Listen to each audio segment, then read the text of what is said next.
Can Broman do a British accent? Hello there, this is more British accent. I learned it from Dick Van Dyke. You know, a little bird at one point told me that you might do this. Everybody in chat really wanted me to do my Dick Van Dyke accent for you. A couple people more than others.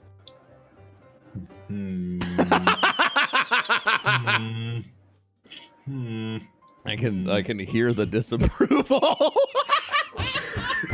You see, I thought that you were going to give like a real crack at it. And No. And then I sat there and I was like, oh, okay, right. No, maybe I will give it. Maybe I'll give it a real try later on. We'll see if we can trick everyone. Ooh. That sounds like That sounds great. that sounded like an Australian. I'm so sorry. That's Also, all right. I'm getting a little bit of a launch bug here. Sure, you can just pass. You could pass me lead, and we can figure it out. Hopefully this works. If not, then I guess we'll just disband and then regroup. I don't know what's going on. Whew. Also, I've started recording, but I'm going to just use this quick moment here as a little test recording. Sure, no problem. See what our audio levels are like. See if I'm overpowering or underpowering, or if the game is too crazy loud or something along those lines. Sure. Yeah. All right. Yeah, that should be enough of an audio check. Schrodinger's Oryx. Oh dear. I don't know. You can't observe him, so you don't know. If Oryx is stuck inside a gun and you can't see it, but you don't know where the gun is. Is he still in the gun? If the gun stops spinning, is he still in the gun? Ooh, what do the spinny things do? I will admit, it's something I've never understood about Touch of Malice. Like, I love that it's covered in what are clearly, like, juiced up Hive symbols that are just straightened up and everything, but goddamn, I am so irritated that we've never known what the spinny things do. Yeah. Unless I've somehow missed that. Also, okay, yeah, now it's actually launching. Yeah, it should be launching now. All right, 2 seconds, I'm actually going to deafen in Discord so I can hear how this audio do. No problem.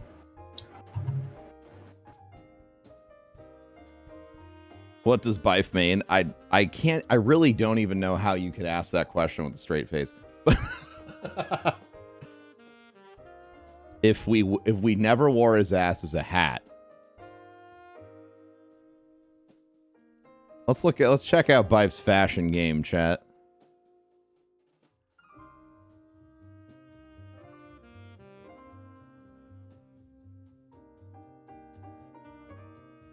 That's good. It's very fashionable.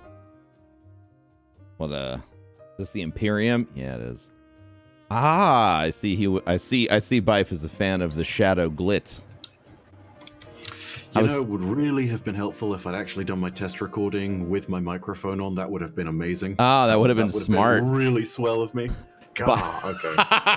Bife mains. Fucking hell. Yeah, chat. Bife mains lore. Okay, that's his guardian lore. Do you remember when Game Informer released that, like, the fake April Fool's article with the 4th subclass that was like a lore master? Do you remember that? Oh God, how long ago was that? That was like the year Destiny launched, I feel like. Dude, and they had like a whole fake subclass tree of like boring everyone to death and shit. And I felt offended because I felt attacked. I felt like the lore. Very strongly attacked. I'm a lore main. I throw books at people. Mm-hmm. I mean, hey, dude, like, I love that they've been doing all these buffs and nerfs, but one of these days they've really got to do something about Nova Book. It's Nova Book is broken, dude. It's unacceptable. It's got too many pages. Like, it's not even just that. Like, you just throw it at someone in the Crucible, and then all of a sudden they're all asleep, and then, you know, my friend comes along and just punches them to death. Like, how are you supposed to fight that? And I mean, if you're also running Nova Book, that's fine. But I mean, you know, that just means everybody's throwing books at each other, man. Like, how are we supposed to deal with that? Right, real audio check for a sec. Okay. Yeah, be 2 seconds. I'm going to be wearing themed gear.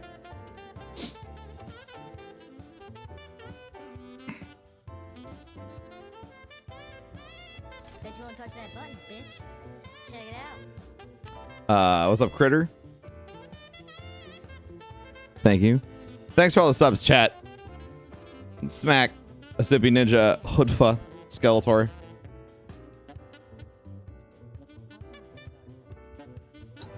Yeah. Okay, and I think we are good. Cool. Whew. And I guess I can start the recording right now. There we go. Awesome. Oh my god, we're doing a thing. We are. It's a thing, and we are doing it. All right, you ready to go to space? I'm going to talk to Ikora. Oh, yeah, you got to talk to Ikora first. Yeah. Yeah. So, how about we talk a little bit about what we're doing? Sure, yeah. In this stream. So, if you're joining us on stream or on YouTube, myself and Bife are going to be talking about some of the newer lore entries and their wider-reaching implications about what we understand, about what we're doing, and how the universe functions. So, I think the three things we primarily discussed was we learned a lot about the darkness, so we're going to talk about the Gardener and the Winnower lore. We're probably going to talk about the Vex, and we're definitely going to talk about Oryx. Oh yes. And yeah, so those are the things we're looking at. And I actually am super curious, and I'd like to talk about everything with Oryx first. For me. Yeah. So what was, if y'all don't know, inside the cryptographic thing in the collector's edition, there was like a puzzle, and after you solved that puzzle, it gave us lore bits about, surprisingly, about what the Hive were doing, and learning a little bit more about their internal politics and how they're interacting with each other. And I think the most important thing that we learned was that there are Hive that fundamentally believe Oryx lost on purpose to become the weapon that we are using to kill them in order to make all of the Hive strong enough to bring Oryx back. And so the crazy thing about all of this is it plays kind of into Oryx's hands. So for those of you who've not read Into the Books of Sorrow all the way to the end, the final card I believe is called it's either Insight or Revelation. I have a feeling it's Revelation because that sounds like what you'd do for the last one.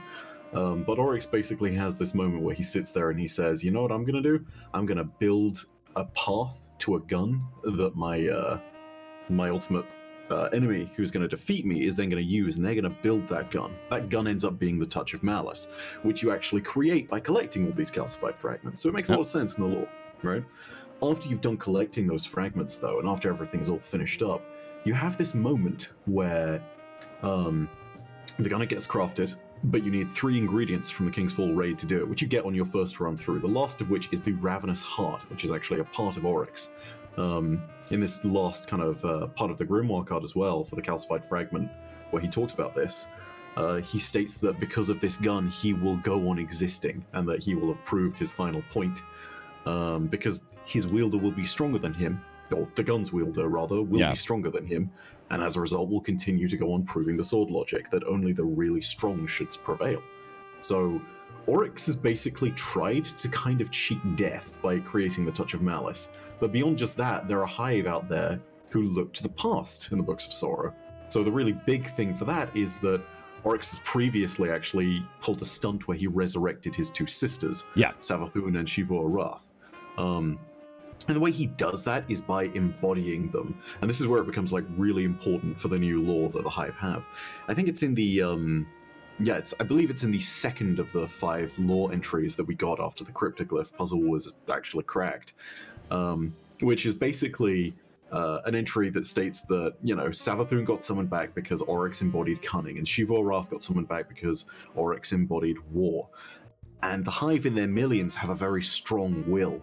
And so the swarm of the Hive, I believe this refers to the Hidden Swarm, but it's only a belief I have because of Inquisition of the Damned, which we can discuss later. The point is they have a really strong collective will in their hundreds of billions, and together they believe they can use that to bring Oryx back because they can embody the will to resurrect him.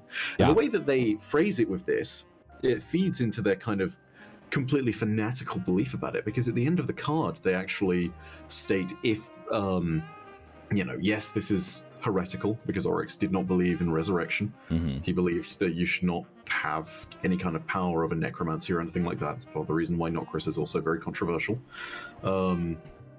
But yeah, he actually, the entry at least, states that the Hive say either he will come back because we've willed him back to life and he will smite us for our sin, or alternatively, our will is stronger than his anyway, and so we'll be continuing to prove the sword logic because we'll have been greater than Oryx's will as a combined whole. Which is kind of, it's kind of amazing to sit there and think about it because they're sort of right and sort of not right, They've twisted the logic just a little bit by including themselves as a mass, but I can understand why they're so fanatical about that. Yeah, so what intrigued me about that lore entry was it was the first time that there was like just really like common disagreement between two Hive factions, like something that it was really easy to understand. I'm sure if you look around, there's probably more, but like the two Hive Knights having a disagreement and then throwing themselves off of a bridge was really interesting to me because we have, we've sort of known these divisions of the Hive for a while, and we sort of know their tribute structures and how the people who sit on top work. But the idea of them discovering how their religion operates and the arguments inside of that. How what's the right way to worship Oryx? I was on Oryx is super dead. We killed him and we stole his heart and jammed it in a gun. But there's a lot of, and this is the scary part to me, there's a lot of solid logic in the Hive that are advocating for the return in that's kind of all the Hive need to make something happen is in order to cast any magic that the Hive had, they just need to capture death or destruction, and then they transform the decay into whatever they want to create. So it's a very roundabout way of saying it works, but effectively, as long as it combines with the sword logic. That's an oversimplification, but ultimately, the Hive do have a capacity to do stuff that you wouldn't expect them to be able to do. They surprise us all the time, like capturing void light from Guardians and stuff like that. So I like to think that their discussion is indicative of the possibility that these people that want to resurrect Oryx might be successful because the sword logic behind what they're discussing, Oryx using our avarice against us, knowing that he could become the tool with which to make the Hive more perfect, makes a lot of sense, except that it kind of defies his core operating structure. Yeah. And that he's being incredibly cunning to do that, which is not his MO. Well, I mean, even then, Oryx is one of these individuals where I think even that, it doesn't match Savathun's cunning, and I think it's kind of fine. And the reason I say that is because I genuinely don't trust anything where Savathun is involved because that's the reputation she's garnered. I mean, at the very base when she was just not as powerful as she is now, she was already at the point where she was betraying her brother so that she could, take over in the war with the Ammonite, and also so that, because of love and war and the way the Hive kind of work, that he could grow stronger and understand the sword logic. They actually talk a whole lot about that, but point being, Savathun is unbelievably cunning, and any time when somebody, this is the thing, truth to power for me is a big block when it comes to saying anything of worth. Partly because it talks a lot about Savathun, and whenever someone states anything about Savathun, I'm like, did she write this? And did she intend for us to find this? So is this all a trap? You consider, so you kind of fundamentally consider anything where Savathun is involved or as having extremely unreliable authorship bias, the fact that Savathun may be speaking means that it should be in general ignored? I don't know if in general ignored. The way that I'd phrase it is... Or untrustworthy. Untrustworthy is definitely the way I'd look at it, right? You talk about authorship bias, and that's kind of it, but kind of not, Yeah. Savathun's authorship bias is to lead us down a path that will let us walk into one of her own traps again, Sure. She's the one who authors all these machinations, which is why it's not necessarily a bias. It could well just be like, hey, she's just trying to fool us with all of this stuff. And I mean, take a look at what is said in Truth to Power. Like, it's all problematic because of the fact that the book starts off by lying to you. You fall into a hallucination after having figured out that the person who is lying to you is indeed lying. And then at the very end, the person who has been talking to you this whole time then suddenly states, oh yeah, no, by the way, sorry about all the hallucination stuff, don't trust all of that, but I am Eris Morn, which was their original lie. And so it's just like, it's all wrapped up in a load of nonsense, and it's not trustworthy whatsoever. But the thing that they do give us is a potential insight into Savathun's court. And the thing that scares me about stuff like that is that, we are not sure if that's entirely how it works. And I feel like those insights are given for a reason. And I feel like those insights are given specifically so we can be misled. So it's, like everybody in the lore community who looked into Truth to Power basically sat there and stated like, hey, Savathun is not worth trusting, and this is just another good example of why, To bring it all back, though, that just shows like the crazy level of cunning that Savathun is capable of, and often does show throughout all of her time in Destiny.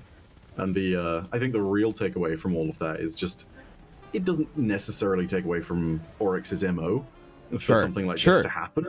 Yeah. Because his thing has always been about like an incredible will and this curiosity to explore the universe, and to go on existing. So, I can completely understand how it can conflict with his MO, but by that same token, it's I kind of not just because Savathun is just that crazy. Sure. No, and that was, I guess for me, it was like the only slight hang up, because I'm totally on board. But I found that to be interesting. Yeah. So, on that note, though, dude, Hidden Swarm, and you talked about how there was this division within the Hive. That's something that's really worth touching on because it's really important to the Oryx story. And also, it's worth noting, have you had any time to sort of peek into the Inquisition of the Damned lore book? I have not. Okay. Where's that one from? Maybe I have. Take a look into the Darkness lore, and that one is basically from doing... you pick up the little things across the moon that look kind of like the cryptex, except they're... Okay, I know what you're talking about. Yeah, so those give you entries of the Inquisition of the Damned book. Okay. And the reason why that's really awesome is because the Inquisition of the Damned gives us this like this ridiculous perspective of what's going on with the Hive right now. Oh, they're dialoguing with each other. It's kind of like they're turning on each other, and it's basically a tale of 3 different groups of people. The first is of the Daughters of Crota, including Hashladun and her 3 other sisters. And it's like the Hive who are above, and talking about how the Hidden Swarm is trying to rebuild itself using the sword logic, but there isn't really a worthy champion. There is another tale in that story from the pits down below, where all the champions are sort of facing each other. And the final tale in this comes from the main characters of the book, which are a trio of Hive known as Azavath, Alcanth, and Malcanth, and one other whose name always evades me. It's very kind of like Lovecraftian names. Either way, those 3, they basically look at the entirety of the Hive as being unworthy of the soul logic. Okay. And a small part of the reason for them kind of finding division between Hashladun and the rest of the Swarm is because there's a cult of believers within Oryx's progeny, aka Crota's daughters, that basically believes they can summon him back. So it kind of it potentially identifies who that group of Hive is that could be trying to resurrect Oryx. And that's like, it's a really small thing, but it's really important, because if it is the Hidden Swarm, and specifically the Hive on the Moon who are trying to do this, it gives us a really good hint as to what's coming in the future, where the story of these Hive on the Moon in particular is going to go. And I mean, I don't want to state anything too boldly about an activity that's not been released, because I mean, that could just be filling people with false expectations, but it potentially leads us into what could happen in the dungeon, because it is a great fortress of the Hidden Swarm. But it would not be, it wouldn't be surprising if I was glancing through it while you were talking, speed reading. It wouldn't be surprising if some of the main characters, or if going into the dungeon also involved going into the fighting pits that they mentioned and all that other stuff. I wouldn't be surprised. There's also, but you're right. Like that, yeah, that book is fascinating generally. I need encourage to get people into to that go one. and read it because it's really cool. Like you've got this evolving story of like a plot from 3 siblings, but by that same token, it goes into some of the darkest, like, you know, we talk about grimdark in a 40k sense, but this really is Destiny's version of true grimdark. You know, you're looking at a Hive ceremony that involves one of the sisters killing another and ripping her soul out. And the way that she does that is by making her scream the death song until she no longer has vocal cords. Yeah, it's like, holy crap. The Hive are like, you think you're hardcore? Well, yeah, no, this will challenge that notion. That's freaking wild. But the thing about that is then it gets even crazier, because when her vocal cords are done and her soul is in the hand of her sister, her brother gets mad and attacks, and his soul also spontaneously gets stolen in that moment, and then his soul is forced inside his sister's body. So you've got the soul of a knight who is all about aggression inside the body of a now completely completely mute what's the name, death singer. And so it actually comes back to haunt the other Hive. So this new death singer knight combo goes into the pit wielding 2 swords, one in each hand. And it's basically a wizard flying around with swords at this point.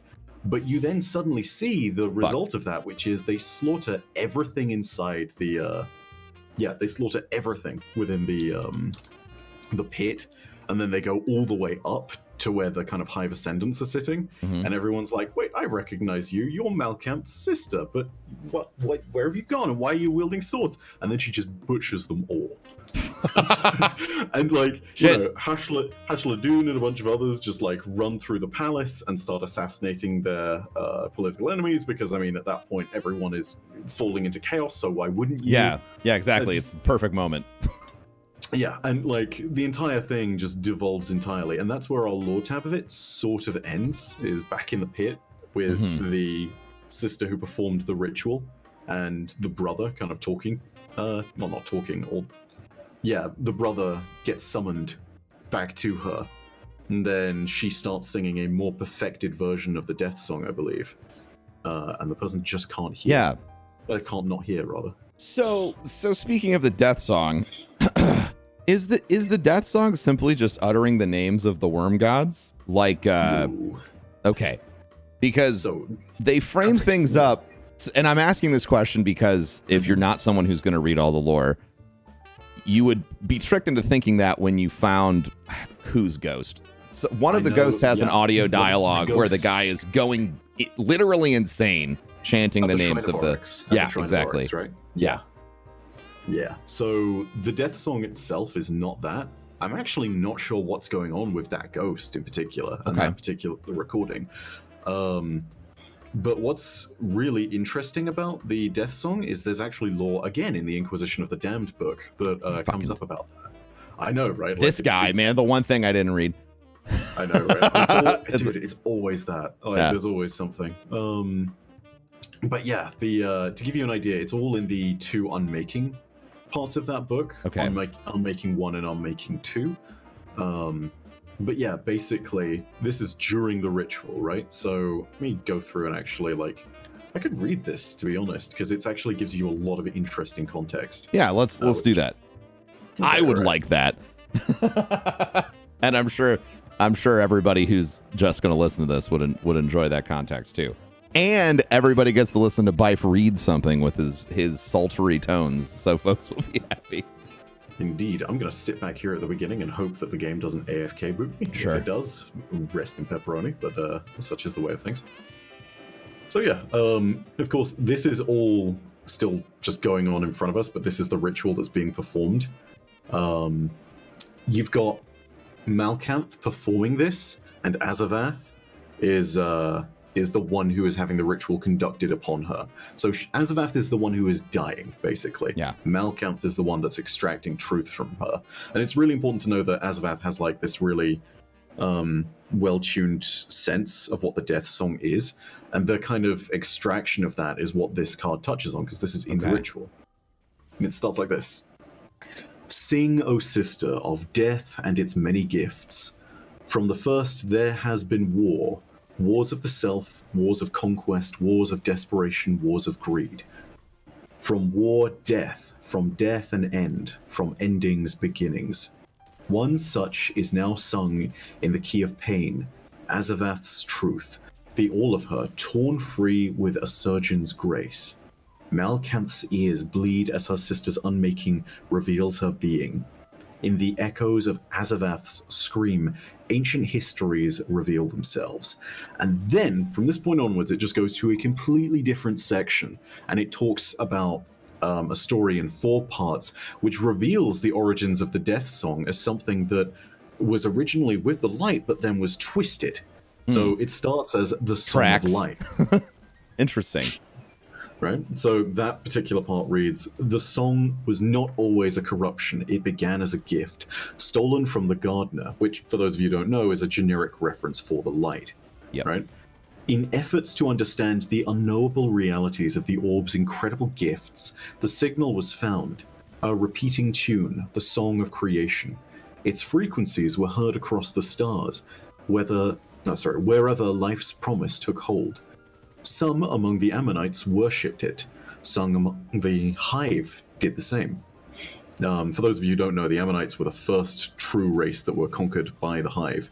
They appear very early in the Books of Sorrow, and they were the first race that was ever seen to have received the Traveler. There may have been ones before them, but we don't know of them if they exist. Anyway, yeah. Still others sought to control it that they might cage it, that they might control it. For to control life is to control death. Such ambition was not new. Such ambition was as old as understanding. The melody was captured in studies, the frequencies replicated. But the orb's mysteries were not so easily brought to light. The song, for all its beauty, did not alone grant life. It was theorized that the song was not a song at all, but many, that within its refrain, untold rhythms spoke their truths, free and clear of the whole. Centuries passed. The song remained untamed. Life moved on. And then it moves on to the Song of Death part. And this is second of 4. So the choir formed in celebration of the song. And you'll hear references to this choir later out in the kind of general part of these notes. And it talks originally about this choir that performs the Song of Life. And then eventually there is a choir that is formed around the creation of the Death Song. But yeah, that's kind of this bit here. Performances marked the passage of seasons, but the song's lie eventually began to corrupt the spirit of those who heard its tune. The melody was a reminder, the orb was a catalyst, and the song was of the orb. Yet those who embraced the song were merely instruments and nothing more. Life remained beyond their grasp, while they remained ever in deaths. Those of the choir had given all of themselves. All was not enough. The first conductor was assassinated by one who sang an aria of her own making. She whose name has been stricken had found notes hidden in the frequencies. Reversed and mirrored in pitch, she weaved them together and sang her beautiful abomination until the conductor wept and bled and screamed and fell. The stricken fled, fearful of her crime, but others found promise anew in her art. The stricken was captured and subjected to inquisition so that her song might be understood. This was before understandings, before most things, when the first notes of a new song were written. So, yeah, you can kind of see what happened with the Death Song there, you know? Like, originally this was a thing of life, but after being flipped and twisted and honestly creating an abomination, the entirety of the Death Song changes. And so this leads us on to the next bit, which is, in these notes, beautiful oblivion. The war had raged for centuries, one of many, just another, as irrelevant as the next. The stories of the choir and their death song were thought to be nothing more than folklore, wholly untrue at best, vastly exaggerated at worst. They were demons who'd sought life's gift, only to corrupt its beauty. The homeworld of a species no longer on record, erased from the world's grave and thus from memory, as punishment for their transgressions, had kept itself safely removed from the battles being waged on the far side of the system. The location was safeguarded to protect the homeworld from the Hive's wrath. Its orbit was defended by an array of advanced offensive mechanics, cannons, mobile suits, mines, gravity slings, and more. They were protected. They were safe. They never noticed the small crafts slip through their defenses, 20 in total, landing in sequence at set coordinates along the planet's equator. 4 trillion souls were about their day and nights as an unknown melody caught the breeze. It was beautiful, an ethereal gift, and the end of all things. The choir sang, only 20 strong. As their voices grew in volume, the people started to scream. The planet's crust shifted and cracked. The seas roiled and spilled out over the land. The core shook. The ground shattered. Defenses scrambled. It was too late. Less than an hour after the song began, the hidden homeworld of a forgotten people split in twain. These are the song's powers, its gifts, anti-life, and oblivion. And the final part is rebirth, which kind of returns us to Malkanth. And this, of course, has all come from Azavath's mind. And so this is the truth that she kind of sees within the Death Song, and gives us a potential look at its origin. And after that's all said and done, Azavath is very much dead. Yeah. So Malkanth braces as the pain of her sister's screams threatens to turn her mind to liquid, but she is strong and almost finished. Azavath's being was tied intimately to her purpose, to learn the song, perfect its notes, write her own aria, and become death. That she held so tightly to legends of the song's true power surprised Malkanth. Even Yut, one of Crota's most cherished, had long since given up on rebuilding the choir, yet Azavath was driven by this desire. Malkanth feels pride well up. Her sister, like herself, like her brother, all lesser in the eyes of those purer of bone, still nurtured ambitions beyond the festering cowardice of those who choose politics over action. The sword logic had failed them, but they would not fail the swarm. Malkanth makes her final cut. Azavath's roar shreds her throat and she falls silent, her body convulsing against the bolts, then becoming motionless. Ooh, return to orbit. You made it. 2 seconds, I'll rejoin you in a second. Sure. We'll get back to it. Great way of going through the stream, yada yada yada. Let's just shift all this down. Let's see. For an instant, Malkanth holds her sister's essence. She wishes to say farewell, but just as quickly the wisp that was her sister sparks and blinks out. Malkanth recoils. Akrazul being the brother of these two sisters, who is a knight who's deformed, Akrazul jumps from his altar, lunging at Malkanth. Unflinching, Malkanth makes a single cut, deep, clean, tearing her brother's essence free from his physical self. Akrazul's body crumples to the ground. His soul is bigger and stronger than his sister's, angrier, meaner. For an instant, Malkanth worries Azavath's vessel will be unfit to contain their brother's rage. She shoves the severed knight's essence into Azavath's empty shell. Their sin is complete. Now come the consequences. So you kind of get an idea of what's going on with the Death Song there. You know, the entirety is studied by the Hive. There's this legend about a choir of the Death Song and how they can potentially come together and create an even more powerful version of it that is capable of literally cracking planets in half. You know? Does it concern you at all? or like get your brain all juiced up that there are these new emerging understandings that we have, not just about the Hive, but about the Vex, and about the way that they have all of these things that seem like analogous, which has been since the beginning of the story, analogous to the power of the light.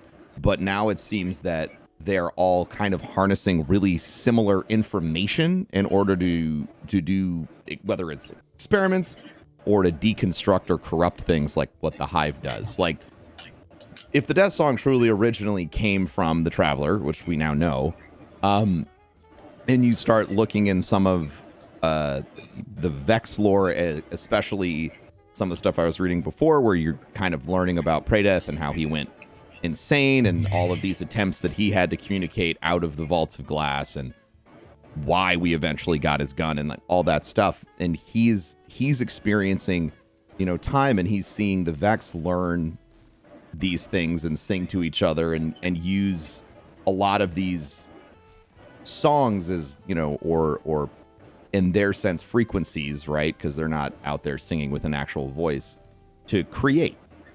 I think it's really interesting that we have this evil entity with the Vex that is really obsessed with creation and perfection and simulating things, attached as an enemy instead of as a friend. Like, obviously they have their own goals, but going all the way up to the very top with the discussion between the, you know, the winnower and the gardener, it's very obvious that the Vex are gardeners. And I find it concerning for how I want to view the Traveler. Like, does that bother you at all? Like, does that get you concerned? So it only bothers me in so much as, like, it starts to expand on theory in a way that it potentially becomes sort of troublesome to understand for now. Okay. Other than that, I think a lot of it makes a lot of sense. So for starters, when you look back into the Grimoire card, you get the Grimoire card of Legends the Black Garden, which comes from the perspective of a guy called Pujari, who's this warlock who actually has a lot of theory on the darkness and what it is. Pujari, at one point, states that he went to the Black Garden and that he jumped from the shores of time and actually saw, as he puts it, gardeners in vessels of bronze. So this is something that has definitely been sort of drawn as a conclusion before. Generally, the Vex of the Black Garden are seen as gardeners, which seems almost paradoxical, because... That was the word I was looking for. Paradoxical. Yeah, they worship the darkness, and yet they live in this place that is full of life, you know? Yeah. And even if you look at Prince Aldrin's explorations of the garden, it's full of life itself. Am I too concerned about that? Not necessarily, but I feel like it leads into the greater purposes of what we don't understand about the Black Garden just yet. You know? I feel like the Vex in themselves were built to create a certain function and to fulfill a certain rule.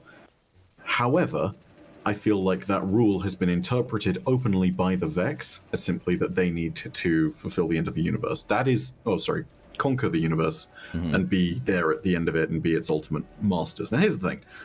All that is spinfoil and headcanon for me, so don't take it as fact. What I will definitely say, however, is that the greater intention of the Vex being there at the end of the universe is certainly a thing, if we're to believe Osiris, because he's also said stuff like that. Yeah. He shows us it in the Curse of Osiris campaign. But the actual, like, purpose that the Vex are fulfilling is questionable. The reason why they want to be there at the end of the universe, rather, is relatively unexplained. Like, their origin story is something that we genuinely are missing, because all we're told is that they're born in the Black Garden, but apparently, according to the cutscene for the Season of the Undying, this wasn't the beginning, it was the reason. So that leaves a lot of questions still about the Vex in the Garden. As for having the Vex as enemies, it doesn't necessarily, like, concern me as much, because I feel as though we will find out about it at some point in the future. And the Vex is still one of those really mysterious things. I feel like it's one of those last things where Destiny's not truly lifted the veil. Like, there's a lot of theory that you could potentially throw at it for it to make some sense, but even then, I don't know if I'd really want that right at this second, because I still want the Vex to be sort of preserved in mystery. Like, we know that the Vex of the Soul Divisive, the Vex in the Black Garden at least, they worship the darkness, right? Yeah. And so that gives us kind of a very solid reason, I think, at least, to fight them. That's good, that's fine. But at the end of the day, I don't want that mystery of what the grander beginnings of the Vex were like spoiled until a little bit later. Now, it may come along in just a lore tab somewhere, but yeah, man, like, I'm totally kind of okay with this because it just leads to more questions, and I feel like that's a really good. It's a good place for the lore to be. I feel right. I'm going to jump back in on you when I've got a chance. There's a very interesting numerical, I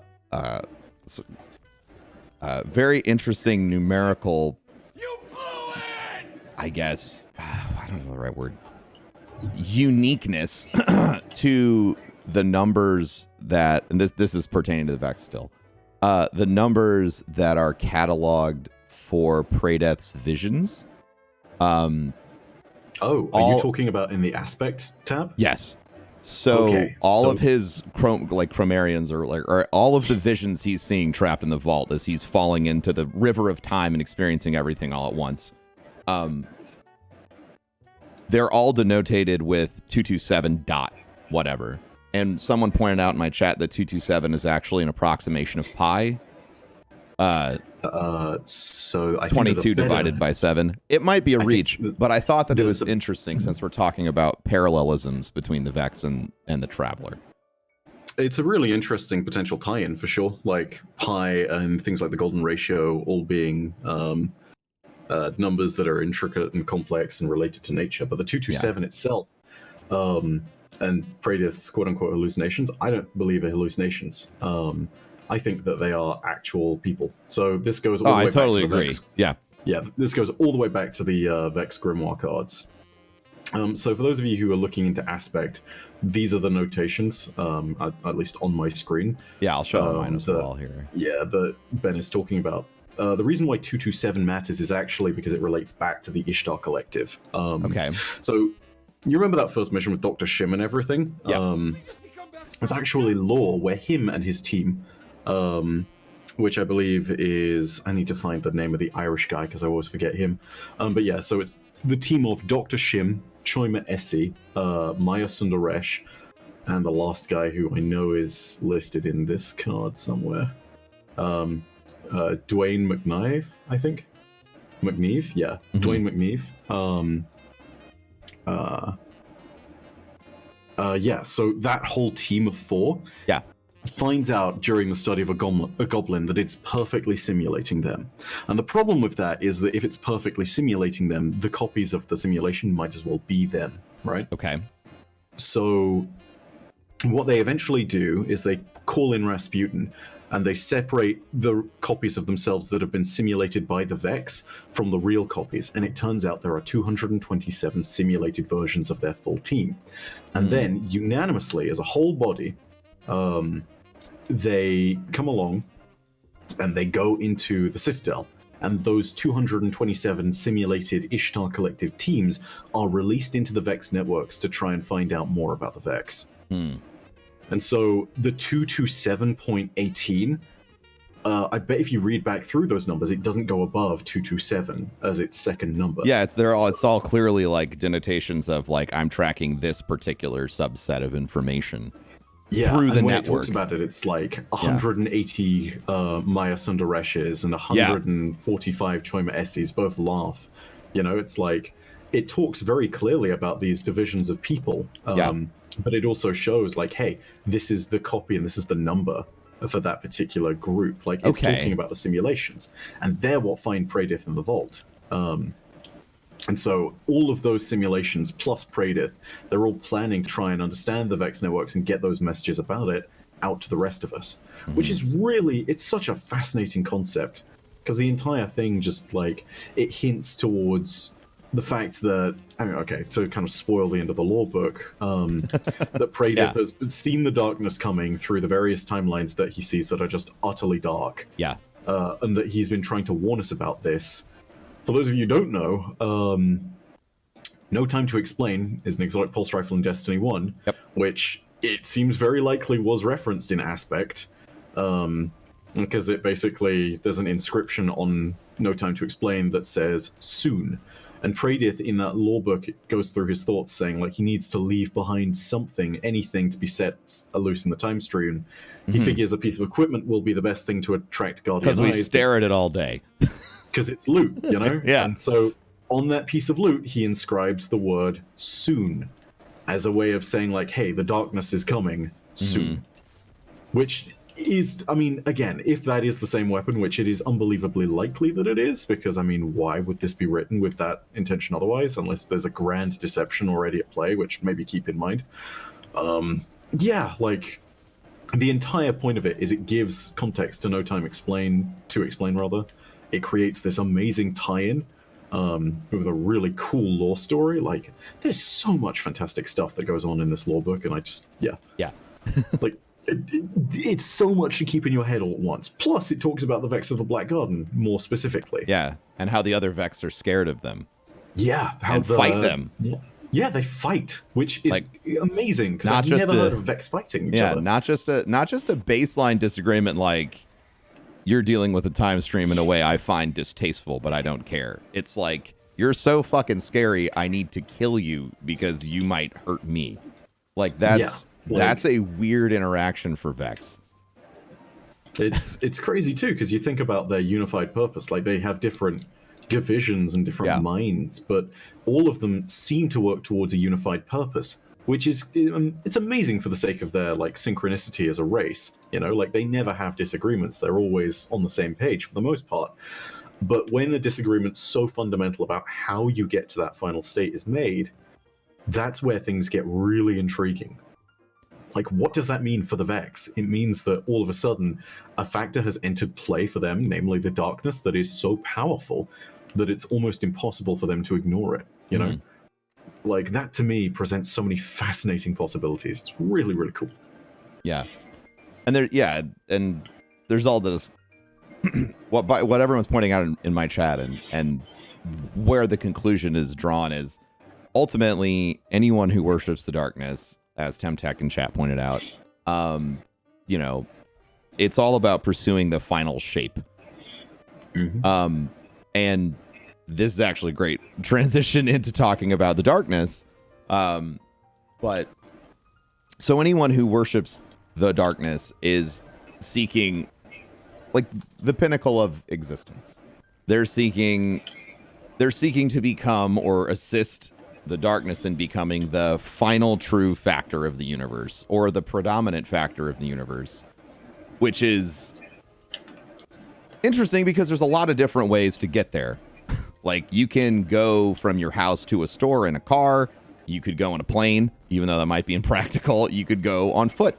And so what I would like to know about all of these different groups, whether it's groupings of Hive or groupings of Vex, or anyone else, is what is the primary subdivision of, like, why is it so awful that Group A wants to do this and Group B wants to do this if the ultimate destination is the same? Because I don't think that their motivations have altered at all, regardless of what their approach is. You know what I mean? As in, everyone is serving the darkness, but by that same token, they're all trying to approach it in a different way. They're all trying to create the final shape, but some of them are using axes and other ones are using stones. Right? So some of them I don't know. So here's the thing as well, like, worshipping the darkness and understanding the soul logic, I think, are two things to be separated. Absolutely. Which is part of the reason why I think the Vex are so different still from the Hive. Okay. See, this is the thing about the soul divisive in particular. They encounter the darkness, and you've got to understand that when they do so, they see the darkness as something that they can't calculate, right? Sure. It's terrifying to them because they genuinely just don't have they genuinely just don't have like a final win condition that they can easily predict because it's paracausal, much like the Traveler and the Light and the Guardians, right? Yeah. So when they run into it, there's this moment of fight or flight for them. And in the case of many of the Vex, they flee. The difference between the Soul Divisive is they see a different possibility, which is that if it's so powerful that it could destroy us, why don't we just join ourselves with it? You know? Mm-hmm. And that creates this really interesting division, but it doesn't necessarily mean that they agree with the sword logic. It doesn't even necessarily mean that they understand it. Yeah. Take a look at a different group of Vex, such as Coria, who see the inner workings of Coria sees the inner workings of, like, Oryx's throne world and actually comprehends the sword logic, but in the end is taken, and so doesn't really have a will of its own. So yeah, they serve the darkness, but by that same token, they don't really serve it out of their own free will, so it's an interesting one there. And they're not really truly connected to the Vex in the same way that everything else is. Yeah. The other thing to note as well is the difference between the Hive. Like, the Hive, I think, are the closest to being true servants of the darkness, unless they're, like, some crazy darkness race that we don't know about yet. Sure. Which, if there is, people who are looking into the data mining and all that other stuff, like, if you know stuff, just don't drop it here, because I don't know if this is the place for stuff like that. And I personally don't want to get spoiled, but yeah. Same. Point being, you've got, like, the Hive who not only understand the sword logic and worship the darkness, but actually put it into practice, right? So that's the real division. That's part of the reason why the enemies are still kind of fighting against each other. Sure. The darkness is using a ton of different tools to accomplish its aim. And I think that at some point in the future, there's a very good chance that we become one of those tools for that purpose. But I feel as though right now it is very much okay with the chaos that is caused by having different warring factions, you know? Yeah. Like at the end of the day, a weaker system of Sol, one that has thrown the Cabal and the Fallen and humanity into chaos, is one that is much easier to conquer. And so, you know, it's much more about that united strength than it is about anything else, I feel. So yeah, they don't... That's a nice war analysis from the desk of the darkness. No, that's actually... No, I mean, that's really solid game theory. If you confuse your true purpose, then it's really hard for your enemy to divine what it is. Yeah, exactly. Which is awesome, but also, since a lot of people are talking about it now, since we brought up the darkness, we have probably one of the most important pieces of lore that happened during this season when it comes to understanding the fundamental reality of the universe that Destiny exists in. So, if you don't know what this lore book is, and we could probably talk about this for 5 hours. Yeah. But essentially, the lore book unveiling. Real quick, yeah. Spoiler warning before this. Big spoiler warning. Crazy, but yeah. No, I get it. it. One thing we really want to do a spoiler warning. Yeah, this is mega spoiler stuff. This is, you know, the artifact that we got through the quest is allowing the darkness to basically send communication directly to us and present its case. So one of the things when you're reading the unveiling, there's a few things I think you need to keep in mind when you're reading it. So if you haven't read it yet, go into it with this. One, is the darkness talking directly to you, so it's going to be the purest form of its ideological expression, which means everything else is a corruption, right? What the Hive is doing isn't, you know, because of the way that understanding and intelligence works, it's never going to be the exact intent of the author, right? So I would argue that everything is derivative, right? The way that the Vex are approaching things is derivative of its interaction. You could even make the argument that the way Callus acts is derivative of his interactions with the darkness, if that's what he met in the void. You know, the Vex. So everybody, Vex, Hive, Callus, everybody who's had interactions with the darkness has heard most likely the same communication that the darkness is presenting us with right now via a vehicle that is incredibly common to it. So when Callus went to the edge of the universe, maybe he met himself, and that's how the darkness talked to Callus. Like, or maybe he found one of these artifacts that then gave him this vision. Right? Exactly. There's a lot of really different ways it could have happened, but essentially, the darkness is presenting, first of all, what it actually is in a really elegant way, and what the light is in a very elegant way.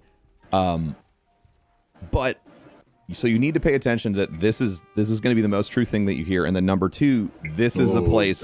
I question whether it's the most true thing. But well, it's this is the only source-based information we've ever gotten about the darkness, direct communication. But because of that, I don't know if everything he's saying is true, which is what I meant to say. In fact, I would argue that there's a lot of things in there that you can learn and probably take out as fact.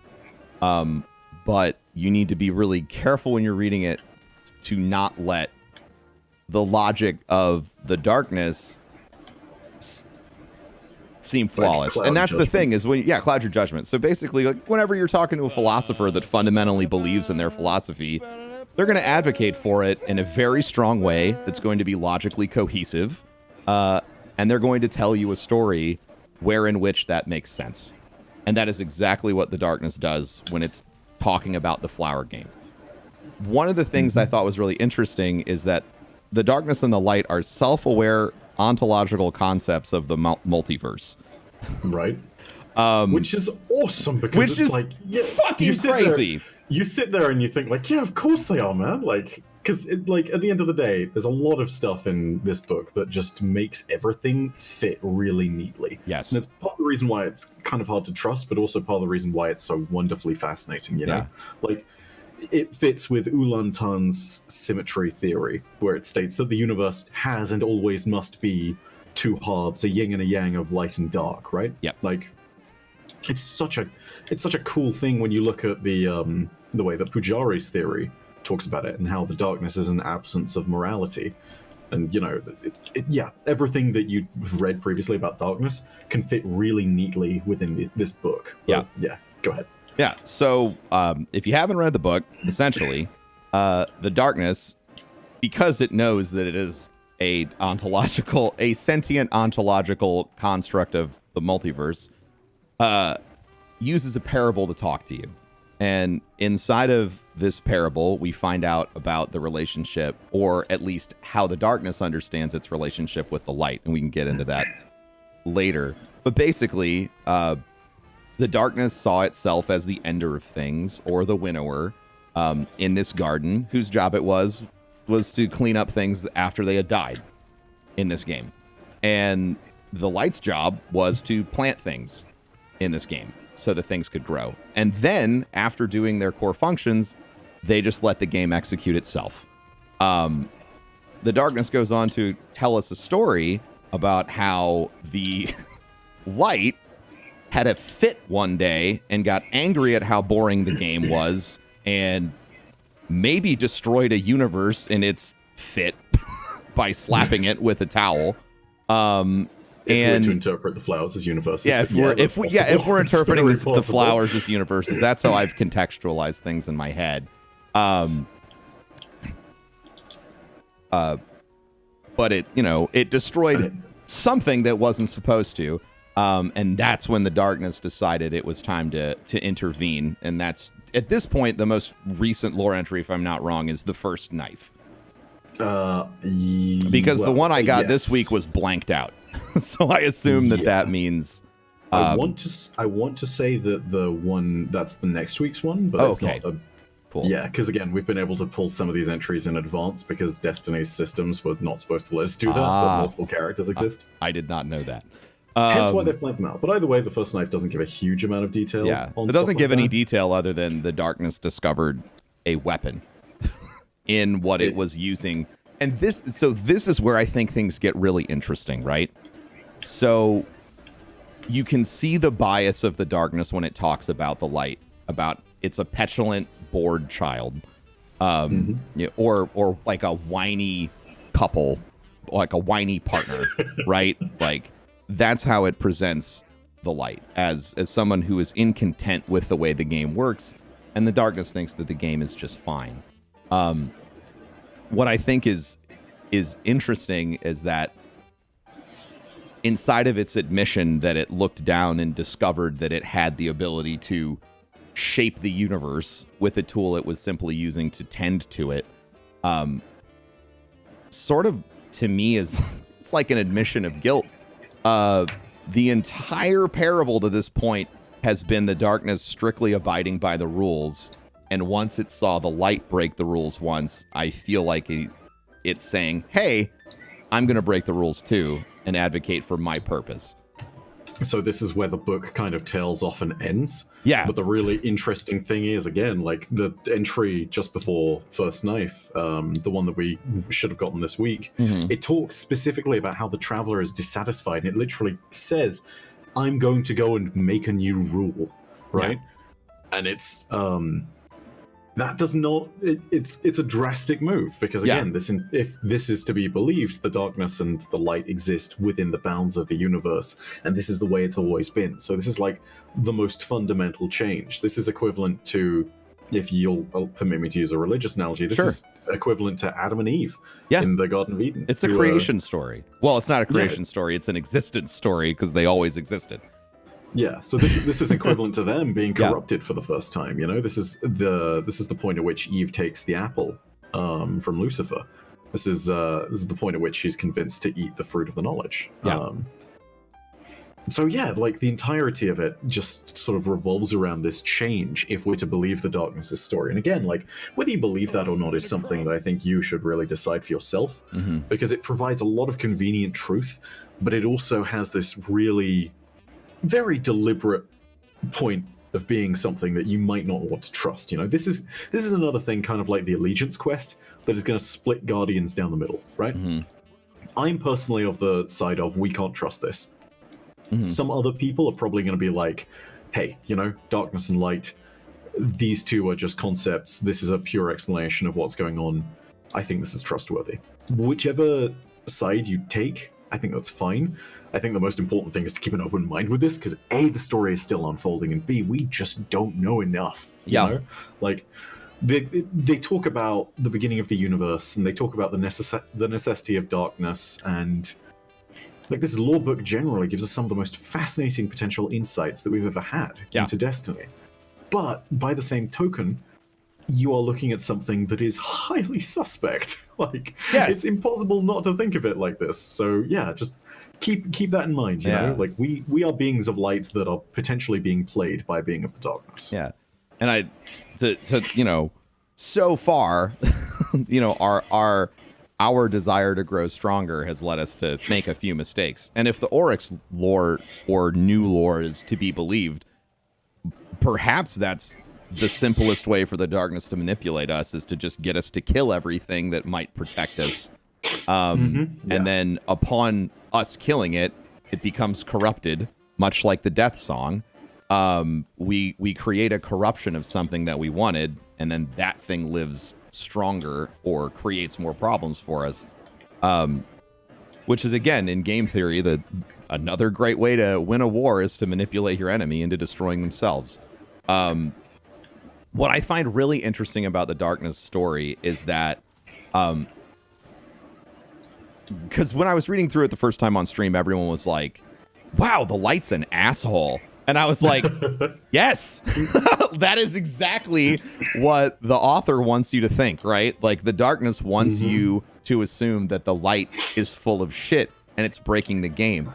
Also, and it's petulant, and why did it have to change the universe from the way it was originally intended to be? Like, what's wrong with the universe as it was meant to be, right? Also, and this is a fundamental logical assumption that goes unstated, but you are assuming that the game that the darkness and light exist in, all right? Because remember, they're not actually playing a game.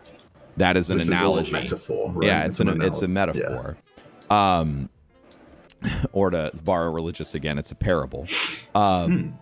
So in this parable, the fundamental assumption is that the game, one, must exist, and two, in its existence is already correct and requires no guidance, which is immediately violated logically by the fact that the winnower and the gardener have to be present to take care of the game.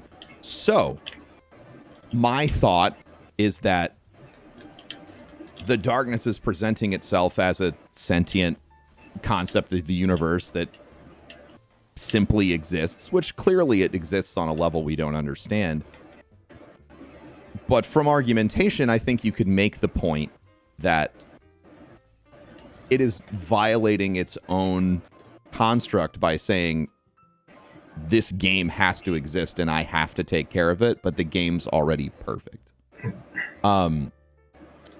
My concern is that any intervention in the game inside of the parable is actually a violation of the game's perfection, which means that the game is not fair from the beginning, which means we actually don't know which side is correct. It's a long way to get there, but that was my biggest takeaway, was I don't trust in the fidelity of the game that's being described. Right, so that's exactly kind of it. I mean, I suppose it's not exactly where I came to, but I came to a very similar conclusion, which is this assumption that the game in itself basically works on the laws of sword logic, if you think about it, right? Like, yeah, it talks exactly about how described. It talks how during the day the gardener plants things, and during the night the winnower would reap the crop and see what would survive. And it uses those very specific, very important words. What would be worthy of surviving? You know, like what would live. And that is sword logic 101, you know, only the strong survive. So if you sit there and look at it, the darkness is communicating here, and it's very much framing the game at the very beginning of time as being one of its own kind of rules. It's saying it's the one that creates order, effectively. Yeah. It's applying it to it, whereas the darkness created the light created disorder, you know? So I totally missed this, Bife. Holy shit. Okay, keep going. I think I know where you're going with this. Keep going. So it's basically framing it around that concept of I was always correct in the first place, and the light is just, it's just basically breaking the rules. Here's the thing about that. This is everything that the darkness is sitting there and telling us. It's very much stating from a first assumption that the actual principles of the universe are based upon the sword logic and not the bomb logic, or just neither of them.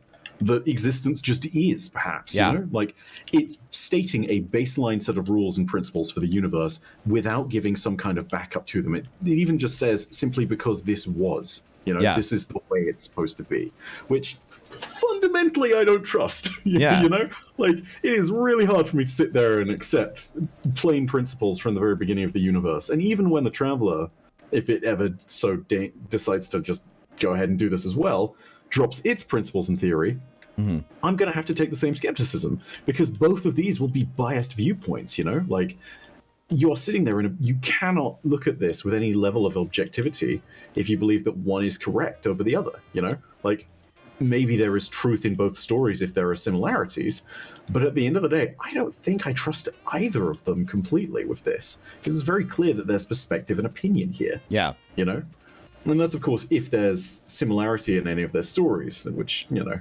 maybe there is, maybe there isn't. But, like, it basically, this entire thing paints the darkness as the one that was following the rules from the first principle, because the rules of the universe, according to it, are the rules of the darkness, right? Yeah. Only the strong should be allowed to live. And again, I disagree with that, because I think that's making a bold claim about the nature of the universe from first principle. Yeah. So the other thing, and you didn't say this, but I think it's important to note, I think I know where you're going, but go for it. Is that for an entity that is incredibly obsessed with things functioning properly and being clean and working out logically and having order, it certainly uses chaos a lot. Right. Which is antithetical to its own statements about itself. And that could be, and inside of that could be its expression of its logic, right? Like, now that you fucked everything up, of course it's crazy until I fix it. But we actually until I make it another clean knife edge. Until the game has reached its final shape, which, again, who's to decide that? And the game that, when they're describing the game in parallel, in parable, the flower game lasts forever, so it can't have a final shape. Which was another thing. That was the other thing that stood out about the logic of the parable that really confused me, because he's seeking a final shape for a game that generates swirling galaxies and gigantic dead zones and all of this other stuff that happens in the flower game. But to the assumption that along this infinite plane of flowers, there's going to be some sort of ultimate final shape in its infinity, you can't trust it. That defies the logic and structure of the game to me. And I think it's important to look for cognitive dissonance or bias like that when you're analyzing someone's work, because it can speak to where they are inserting their opinion. So kind of on that note, I feel as though the perfect final shape that they reference in this is just the nature of the game as it starts, right? Like, that's, I think, what they're trying to state, because it always corrects itself to that state, and then, it always ends the same way, which, if you look at the sword logic, the darkness will always end the same way with regards to the universe. Like, the strongest will always be the victors, and there's no room for anything interesting or diverse, which is really the kind of problem that the Traveler sort of brings forward. Yeah. So when you look into all of that, I think that's what's really kind of important to know. I think that it goes back to the way the darkness is framing everything. It's framing everything as though the universe was just kind of almost perfect in its eyes, like the game just played out and it simply was, There's no implication of anything even being wrong, because at this moment in time, maybe there's no conception of what right or wrong is as far as discord is concerned, right? So I think that the game, as the darkness describes it, is supposed to be, and this kind of leads me again to that conclusion of like, I can't trust it.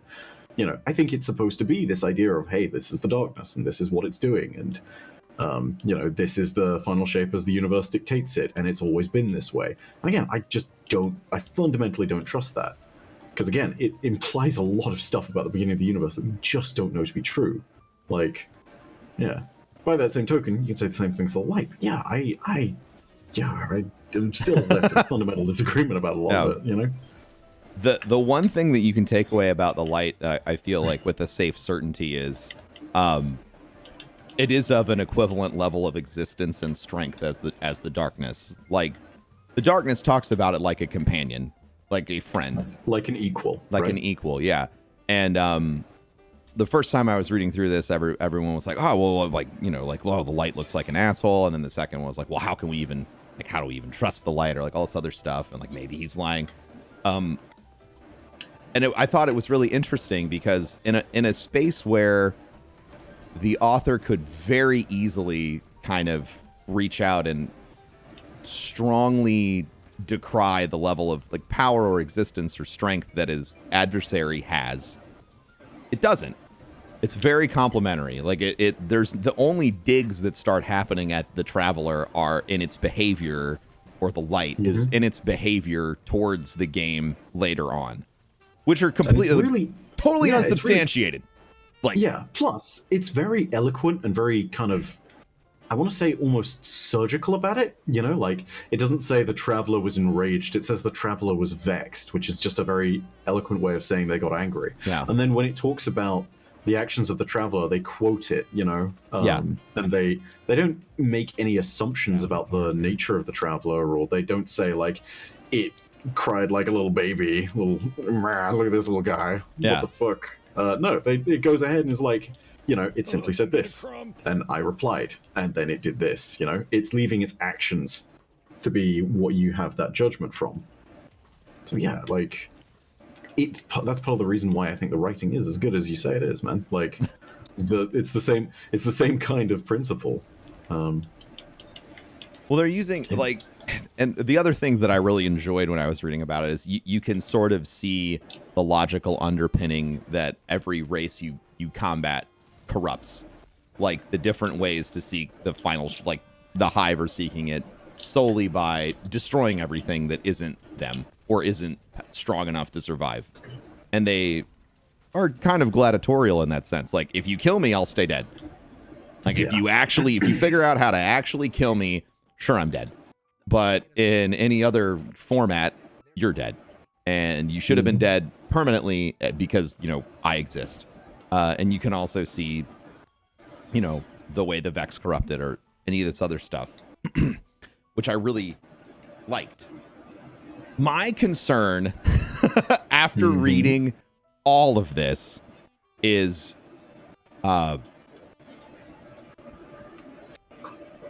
if these two beings, entities, or powers have always existed, and if there's always shadow and there's always light, maybe the only way to fix all of this is to just turn it all off. Which would mean that we would destroy the darkness and we would destroy the light. And then everything would go back to the way that it was. So it's at this point that I refer to another really nerdy science fiction property. Have you ever watched Babylon 5? I've not watched Babylon 5. Holy! Okay. I really need to. Everyone tells me I need to. But I'm familiar with the universe. It's wonderful in terms of just everything, because you're going to experience the beautiful computer animation in 240p, and it's glorious. And yeah, there's a lot of love to be had for that, just from the generation it's from. But the reason I bring it up is because there's a bigger kind of, I won't do too many spoilers for people who haven't seen it, but there is a bigger war at play than the main characters and the main kind of factions within the universe initially portray. And the bigger war is effectively between a protagonist and an antagonist that then sort of turn against each other, and then they both become antagonists, kind of, and then it's left after that to they basically end up leaving the universe, and they leave the younger races who are not part of them at all, and are much more understandable because these other two entities are just like vast and kind of really hard to discern. Yeah, they basically just leave those younger races to make the world for themselves. And that, I feel like, if you take a look at Destiny's grand journey, one of the ways they could play it to continue the universe is that we as Guardians are the quote-unquote younger races. We are those difference makers, and we basically just start this entire thing. Okay. This process of the darkness and light disbanding, kind of. We still end up keeping our powers because video game. Sure. But, you know, they basically stop their grander war, and we say we choose our own path. We do not choose to be defined by the sword or the bomb logic. We choose our own existence, you know? Which I think would be a really neat way of tying all these, like, different bits together, at very least. But, I mean, whether that ends up working out nicely or not, it's, you know, we'll see. I've got folks super curious about what the bomb logic is. Okay, so basically everyone kind also of hi Raiders, knows... hello. Oh, Raiders, yay. So to give you an idea of what the sword logic is, I really need to explain the bomb logic. If you want a much more in-depth explanation of all of this, my best recommendation for you is go and read the Mara Senna and the Awoken of the Reef book, because they give you a really good explanation, which is way more in-depth than mine. But to give you the basic version of it, bomb logic is to sword logic as light is to dark, right? Okay. So it kind of goes back to that first principle argument between the darkness and the traveler that you see within the garden, right? The winnower sits there and is a fan of life and is a fan of complexity. And the main complaint about the game that they have is that it always ends the same way, right? Which, you know, it is understandable because the patterns then eventually become boring, and, you know, that's a point of view, admittedly, but still. The darkness, on the other hand, is fine with the game because it always ends with the strongest outcome being the winner, and it always ends the same as a result. Bomb logic and sword logic are kind of a reflection of that. Sword logic is basically saying the mightiest will survive, and it's really simple. And it's saying you claim victory by following that doctrine and by proving your strength over the rest of the universe and making them basically not exist. Bomb logic is the light's equivalent of that, and it says that instead there is strength from diversity, and there is strength that you can gain, strength that is gained not just through that diversity, but also from the complexity that that brings. So the reason why it's called bomb logic links into this, because if you deconstruct all the parts of a bomb, individually, they are nothing. You know, they are useless. Like a trigger is nothing if it's not connected to a detonator and to an explosive and all this other stuff. But when you link them all together, they become really, really powerful. And this is kind of what they play with in the Mara Senna. Like when you go back to seeing Mara's vision of Oryx, she sees that there is a sword that cuts her and like basically takes her from the universe. But she discerns that there is a way that she can beat this, which is by using that attack as part of a more complex plan and allowing herself to then survive so that she can then strike back. And this plays into that part where the light basically builds more complex plans.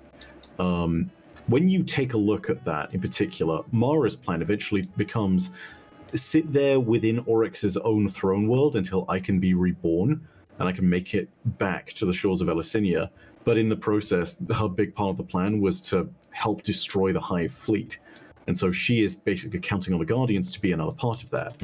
In this sense, her death is kind of like Oryx adding his sword to the mechanism of the bomb. And she literally talks about his sword as if it was the trigger for the explosion to go off, right? So it's this one thing of like, the sword logic may just be about, hey, kill something, dominate it, and you've proven your simplicity. But the light plays games within the game of the sword logic, right? Yeah. So you can sit there and you can become way more powerful if you potentially conquer that one version of the game that you're playing. It's a really complicated way of explaining it, but basically it's all boils down to complexity versus simplicity. And the light believes in complexity and the darkness believes in simplicity. It continues the symmetry, right? And the more, like, warlocks love that word, by the way. Symmetry is great, but there's, you know, always symmetry in the way things are expressed. And so essentially, and this is a question in chat, and I think it's really good because the philosophical underpinnings of sword logic are sort of ingrained into all of Western civilization, so it's really easy for us to understand that the big man with the biggest weapon is probably going to survive if he wants to kill everyone else. What is more difficult to understand is the idea that complexity and diversity breed greater strength. So, to again pull on a biblical reference, it's David and Goliath. Goliath had one very strong aspect: size, strength, clear winner, biggest stick in the room, right? And David had a slingshot, which is something that in and of itself, a a string of leather with a pocket in it and a rock from a river among themselves do nothing. But in that interaction, it resulted in the end of a war. So, dude, that is perfect. I wish I'd come up with that. Dude, it's actually a perfect way of describing it. Yeah. So it is incredibly reductionist to assume that something's simplest form might be its most useful or beneficial. All of the parts in your computer in and of themselves don't do anything. And if you reduce them to their elements, like a pile of silicon and a pile of, copper and gold, that's not going to do shit. But if you put it together in the right way, it can think faster than your brain. So the complexity of the universe that the light is, advocating for, the back end of this logic is, if you take the parts of the universe, you can construct different things with them that may ultimately become more powerful than the individual parts by themselves. And that's really easy to understand under that concept. So it is really, man, that's super fucking interesting. Yeah. So hopefully that sort of breaks things all of the way down into like two simple constructs so you can understand, what you're advocating for. And when you look at them that way, suddenly this idea of the strongest things must survive doesn't necessarily make a lot of sense. And it does. And it begins to evolve away from this idea of, well, things living is good and compassionate and all this other stuff, even if it makes life more hard, which is sort of what I think people's default response to the narrative is. Oh, well, they exist. It's just like, Thanos. People are like, well, like they already exist. They deserve to go on existing. Right. And obviously there are people that totally agree with Thanos' logic. And if that's you, that's fine. But the complexity of the universe allows for greater diversity, which is greater diversity and greater strength, which is the polar opposite of what the darkness is trying to advocate for.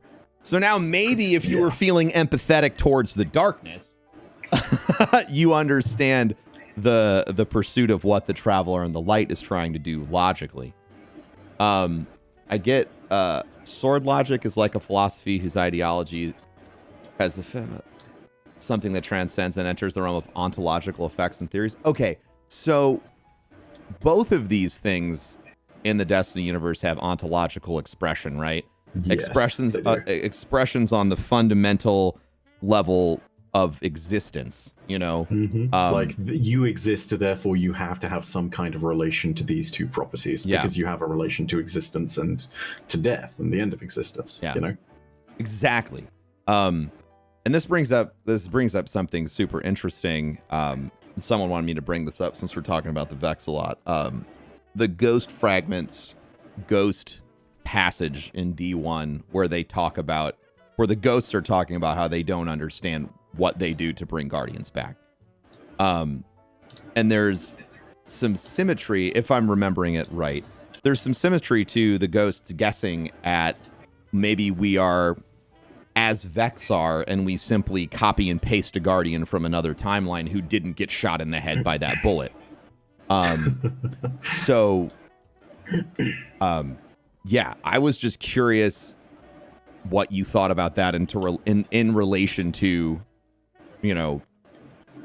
what we're talking about for ontological concepts. That is okay. That's super complex. Yeah, it is really complex, but I mean, that's why I like talking to you because we get we get to get there at the end. So could you explain that again? Because I'm honestly like I'm struggling with the memory. So let's here. Nacho, could you post it so we could just read it and then go from core text instead of memory? I want to say I'm very glad that you've bamboozled me in the sense of you've got a grimoire card or a lore entry that I can't remember.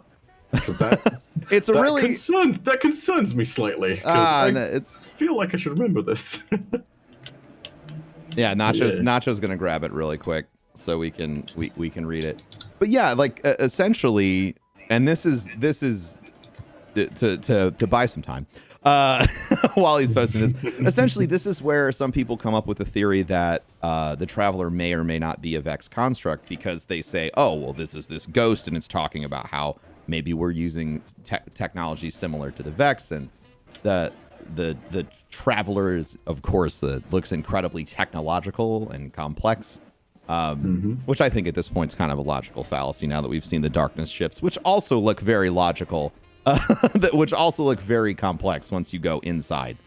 I also think it's very interesting that the bomb logic by default undermines everything about sword logic, because as things can get more infinitely simple, they also still embrace the complexity that makes them. Like a sword is made up out of molecules.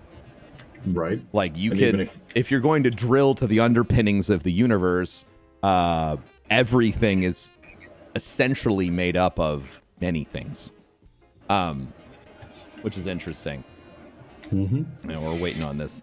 The Reapers are coming. I'm so fascinated by that because again, I'm sure I'm struggling to remember this, and I'm gonna look at it and then it's like, okay, I remember this. But yeah, dude, there's such a fascinating whole bunch of stuff that we just don't know with regards to the Traveler and its relation to all the different races. So if there is something that points towards it being a Vex construct, like that's kind of incredible. Yeah. Again, that's all. I don't want to put my. Well, that's the The minute I sit there and I say something in a video or put my thumb in it, instantly people go along and it's like, it's a thing. It was totally confirmed. It's not always confirmed. Like just let it be. Like just let your stuff do its things and let's just wait and find out. Nacho, is this the one where the ghosts talk about reviving Guardians, or is that a separate one? Because I also want to talk about that if this isn't it. But yeah, so this is the Ghost Fragment Ghosts. It says, Beyond. It is a place casting shadows and emotion. It is a real place, I know. One hot blue sun and other suns too. 5? I like 7 better. That's what I'm recalling, as a giant star with a family of 6 smaller suns, and you could spend days and nights counting all of the planets circling those suns, except there are no planets, not anymore. The powers in charge have carved up all of the worlds, maybe a brown dwarf or 2 for good measure, and with that rubble, they fashioned a topologically creative enclosure, a twisting space and time sealed behind doors, admittedly, that admit only those who know the magic words. The bones of hundreds of planets have been cut smooth and laid out like a floor, a polished and lovely floor, creating vast living spaces. A floor bigger than 10,000 worlds, catching the fierce glory of the 7 suns, for light, for food, for beauty, and nothing escapes. No heat, no gravity, not even the faintest proud sound. It could be anywhere. It can live in the cold between galaxies or folded up inside matter near enough to touch right now. I remember it, and maybe it's exactly as I described, 7 suns wrapped inside magic. Or maybe it's something less entirely. A place still fat with life, an abundance of sentient souls, some decent, maybe some of lesser quality, and everybody stands about or floats about, or they bounce between dimensions. The point is that the residents of this hidden realm live inside a bottle, so perfectly hidden that they can't see beyond their own borders, which shapes a mind in very specific ways. But beyond is their name for a mysterious, doubtful realm that they can't see, which is us, of course. So that's not the one where they're talking about reviving each other, but that is interesting. It's the card that was referenced to the new lore book It's the card referenced in the new lore book after saying we missed an old puzzle.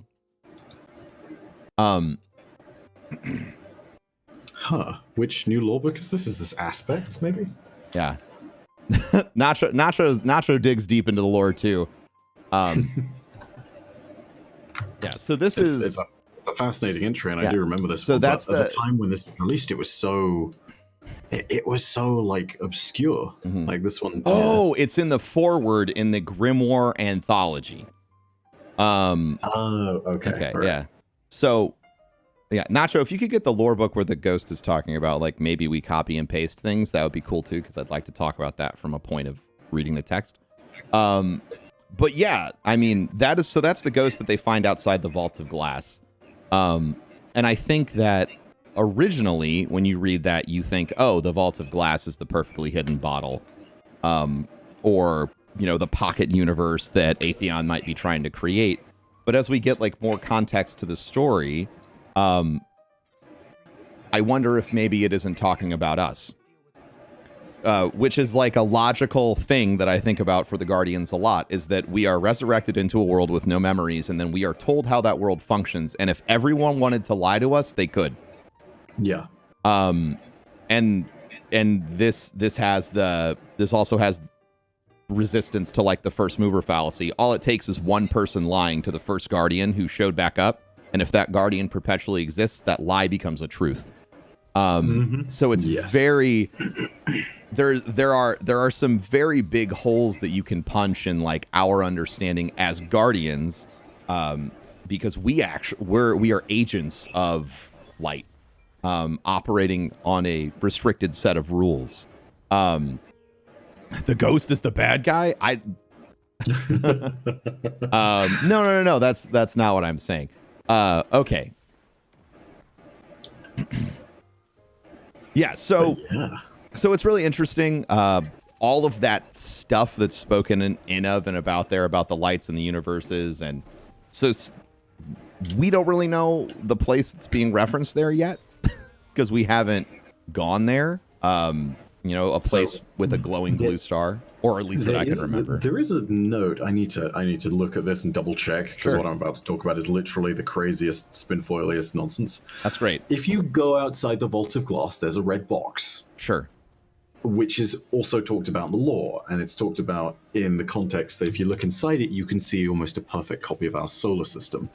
I want to double check on that at some point, but it makes me think of that at very least. It makes me sit there and think back to a perfectly folded space, it seems really similar. Interesting. But yeah, I can't make a definitive link, but that's what it reminds me of instantly, at least. Yeah, that is, well, yeah, I mean, Atheon's mailbox. History is sold, but yeah, okay, so here's the no res for the weary thing.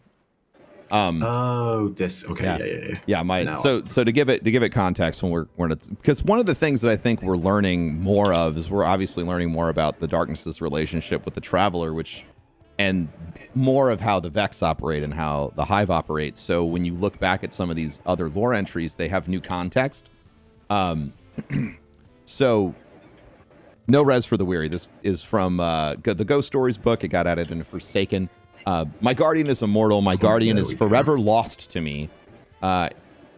He boarded the derelict Almighty with his fire team, hoping to salvage Cabal secrets from the Star Murderer. Fucking great. This is just great dialogue. Which is accurate for what the Almighty is. But yeah, exactly.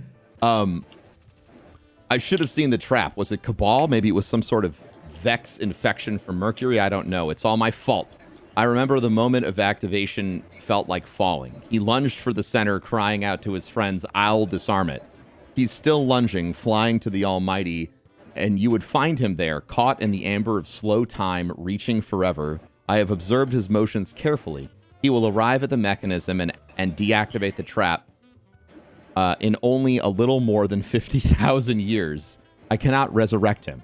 I have tried so hard. The city's warlocks and Thanatonauts have answered all my desperate questions, even when I began to ask if he could be destroyed. At least if he were gone, unmade, I could make him again. Why can't I bring him back? If a guardian falls in Titan's methane sea, they do not die instantly, but they still bring back, but we can still bring them back in the arcology. If a guardian hurls themselves off of a ship into space, do we need to wait for them to disintegrate in the solar wind before we bring them back? No. No. It was never hard before. I see him right there, and he seems so close. All I was ever meant to be was his ghost. But all ghosts know that there are places we cannot bring our guardians back to life, and this is one of them. Why? Is the darkness gathered here against us? Is the light too weak? I think I know why. Some share my theory. What do we do to bring guardians back? What is the magical heart of the process? Are we like the city's probability kilns, twisting quantum vacuum into our favor to yield matter? Perhaps, but a certain member of a cult I shall not name have their own specific interpretation of the process. When you bring him back, they told me, you must have a template, an image to provide you with the information you need. Where do you find that template? Simply in a neighboring timeline, a place where he is still alive and intact. And wherever there is great danger and the probability of death is too high, those timelines become scarce and hard to reach. So you find the zones where guardians cannot easily be remade. If this is true, then I am doomed and free. There will be no alternative worlds in which my guardian escapes the trap, and there is no hope of resurrection. I will be a ghost alone. But the thought haunts me that I might be wrong, and that he is still waiting for me. So that's one of the places where you hear the author, a ghost, discuss how it doesn't know how it does its job. And one of the alternate theories, they pull guardians from other timelines. From other timelines. So they scan probability fields and snatch a guardian that didn't get, disintegrated by Callus. And, bring back one that was going to fight to victory. So they're like 3D printers. More like 4D printers. Yeah. Or like 5D. Which dimension is thought based upon, right? Probability is technically the fourth dimension. So they would be a fourth dimensional printer. I guess. Awesome. Or they would have the ability to read separate timelines. I can't remember. I read a book about how to construct a dimension. It's either fourth or fifth. If you're interested in dimensional research, chat, there's a thought experiment that got turned into a book called Imagining the 10th Dimension. It's got like a really cool YouTube video that you can go watch. It's like 20 minutes, but it's really cool. And I mention it because it's incredibly helpful in understanding some of the really heady timeline discussions that happen around Destiny. Time is the fourth dimension, so probability is the fifth. So they're fifth dimensional printers. Got it. Thank you, Chad. I knew you'd get me out. Yeah. So it's really interesting that the ghosts don't understand how they're doing what they're doing. And it would make sense that they're being empowered by the Traveler to do something that would technically violate the rules of the game, which is introducing new forms of complexity almost continuously to arrive at a different final shape. By continuously interfering with the game and only selecting the outcome that it desires, by allowing us to be, ontological warriors. Yeah. We just exist. Resurrect and to ignore causality. Yeah. Oh, wow. So it's been a long time since I've heard No Rest for the Weary. I was very, very... I'm not going to lie as well. When I first read that, I completely discarded it because I was like, well, it's just the ghost is theorizing. It seems really... discredit, really, because now that that's been brought back, it's like, ooh, interesting. Yeah, it's like recontextualized a little bit. I think the other thing as well that's worth noting is they talk about a cult within the city, correct? Yep. Okay, so I don't want to immediately jump to conclusions, but how many cults are there? The one thing that comes to mind for me, at least, is the cult of the Trinary Star, which is a cult that, interestingly enough, to weave things into all of this, states that the Traveler is in fact, tied to the darkness because it brought upon us the collapse Mm-hmm. after the Golden Age, because it led the darkness here. Which is really interesting, because if you look at the probable beliefs of the Trinary Star and saying, traveler bad, yada, yada, yada, not only would pulling from other timelines imply that it violates order, much in the same way the darkness kind of says that the new rules to the game the traveler wants to create would violate the order as well, they also just generally have a distrust of the traveler, and that generally leads you into this point where if you are looking at what ghosts are, and if you try and link everything together, there is this kind of interesting question with, is the darkness correct? Have the rules been violated so that ghosts can do this? There's just a lot of interesting tie-ins, I feel. Sorry, I feel like I'm suddenly a little out of my depth. Is that crazy? No. That's like what we're supposed to do, right? Swim in the deep end. No, that's fine. No, and that's the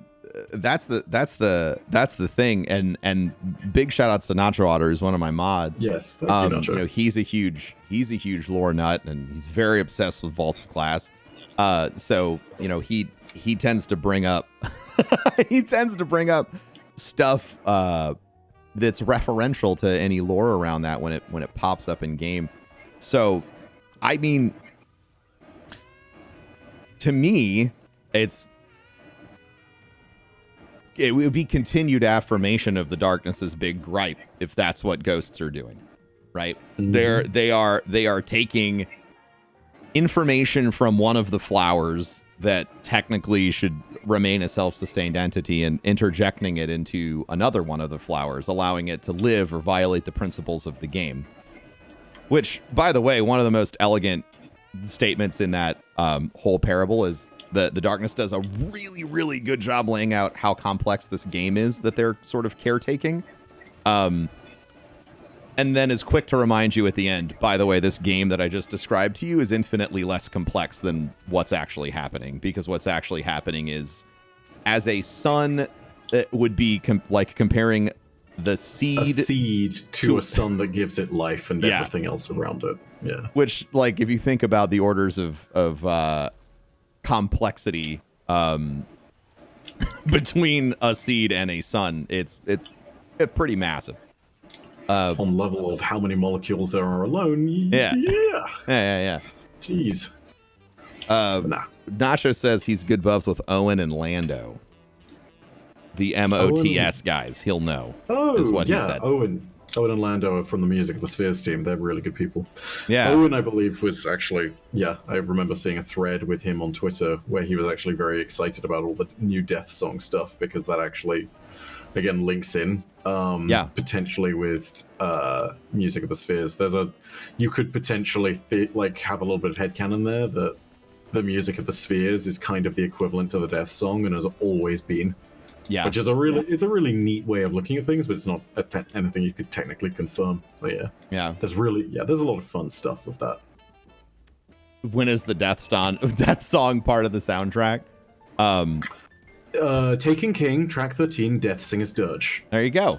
It's literally just wizards screaming for like a solid minute and a half, and maybe we'll understand why it's on the soundtrack one time. But it's actually a thing. That's the other thing with this increase, especially, and I have not been holding a lot of weight around these some of these theories until I guess we had our discussion today. But there's this whole continuous recurring theme of frequency, song, tone, and despite all of that, mechanically, functionally in the game, we haven't had to engage with a lot of things that are, we've had the turn off the Death Singers song by, getting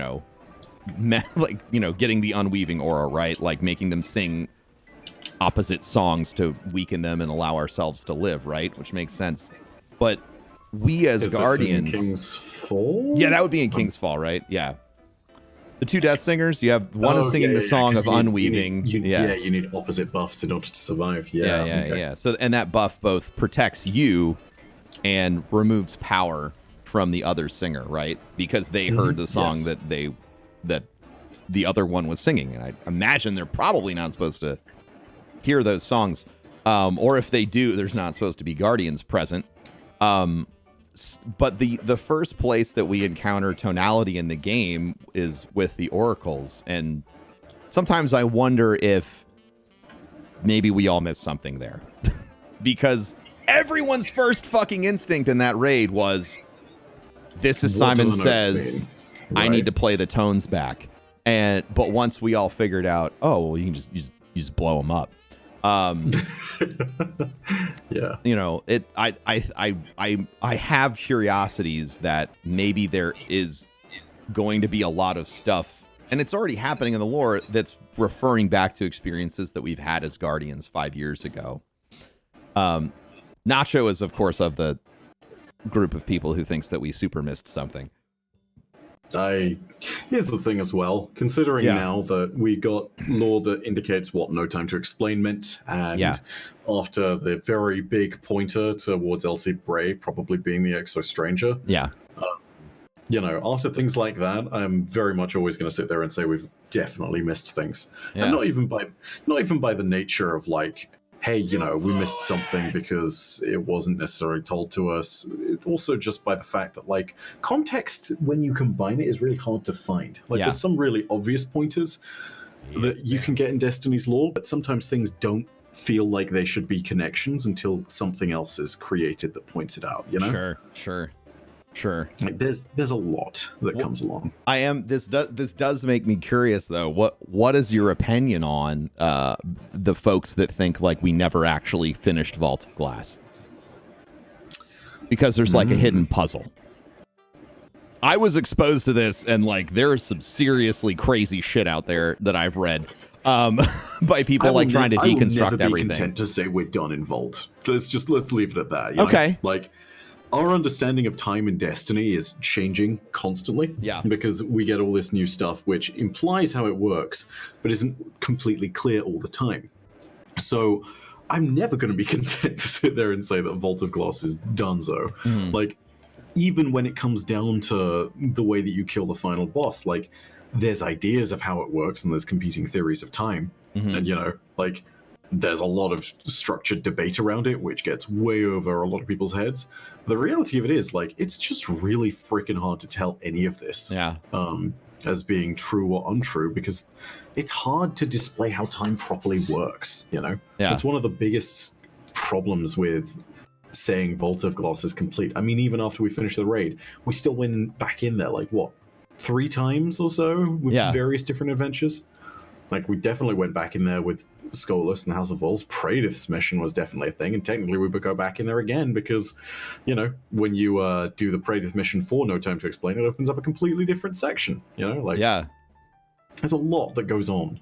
And just by the nature of it being intertwined with timelines, I don't know if we'll ever truly be done. Also, fun fact, it's in the Whisper mission, because you can look through the portal and see it there too, so... Right. Yeah, no, that's right. Yeah, and you do the oracles in that mission, don't you? Or is that the Yes. Yeah, you do. Yes. The oracles came back. So I really wanted to talk about that, because the fact that there's like 9 pages of lore talking about, you know, the experience of Praedyth in the vault and what he's seeing and had seen, and the fact that we talked to him and his ghost and all of this other stuff in D1, and now it's coming back. It'd be really interesting. It would be really symmetrical, smile, if the journey ended where it began, with like orcs? 5 years from now. Sorry, I thought you were talking streamwise. No, the whole journey, with the vault. Journey. The overall journey. It would be interesting. I wouldn't hate that. And that's something that I really have appreciated about the lore recently, is that despite explaining an incredible amount of stuff that we didn't have access to before, there's still so many possibilities layered throughout the universe that they're really just sort of giving us points of data that we can use to reanalyze some stuff that we already know, along with what we're learning.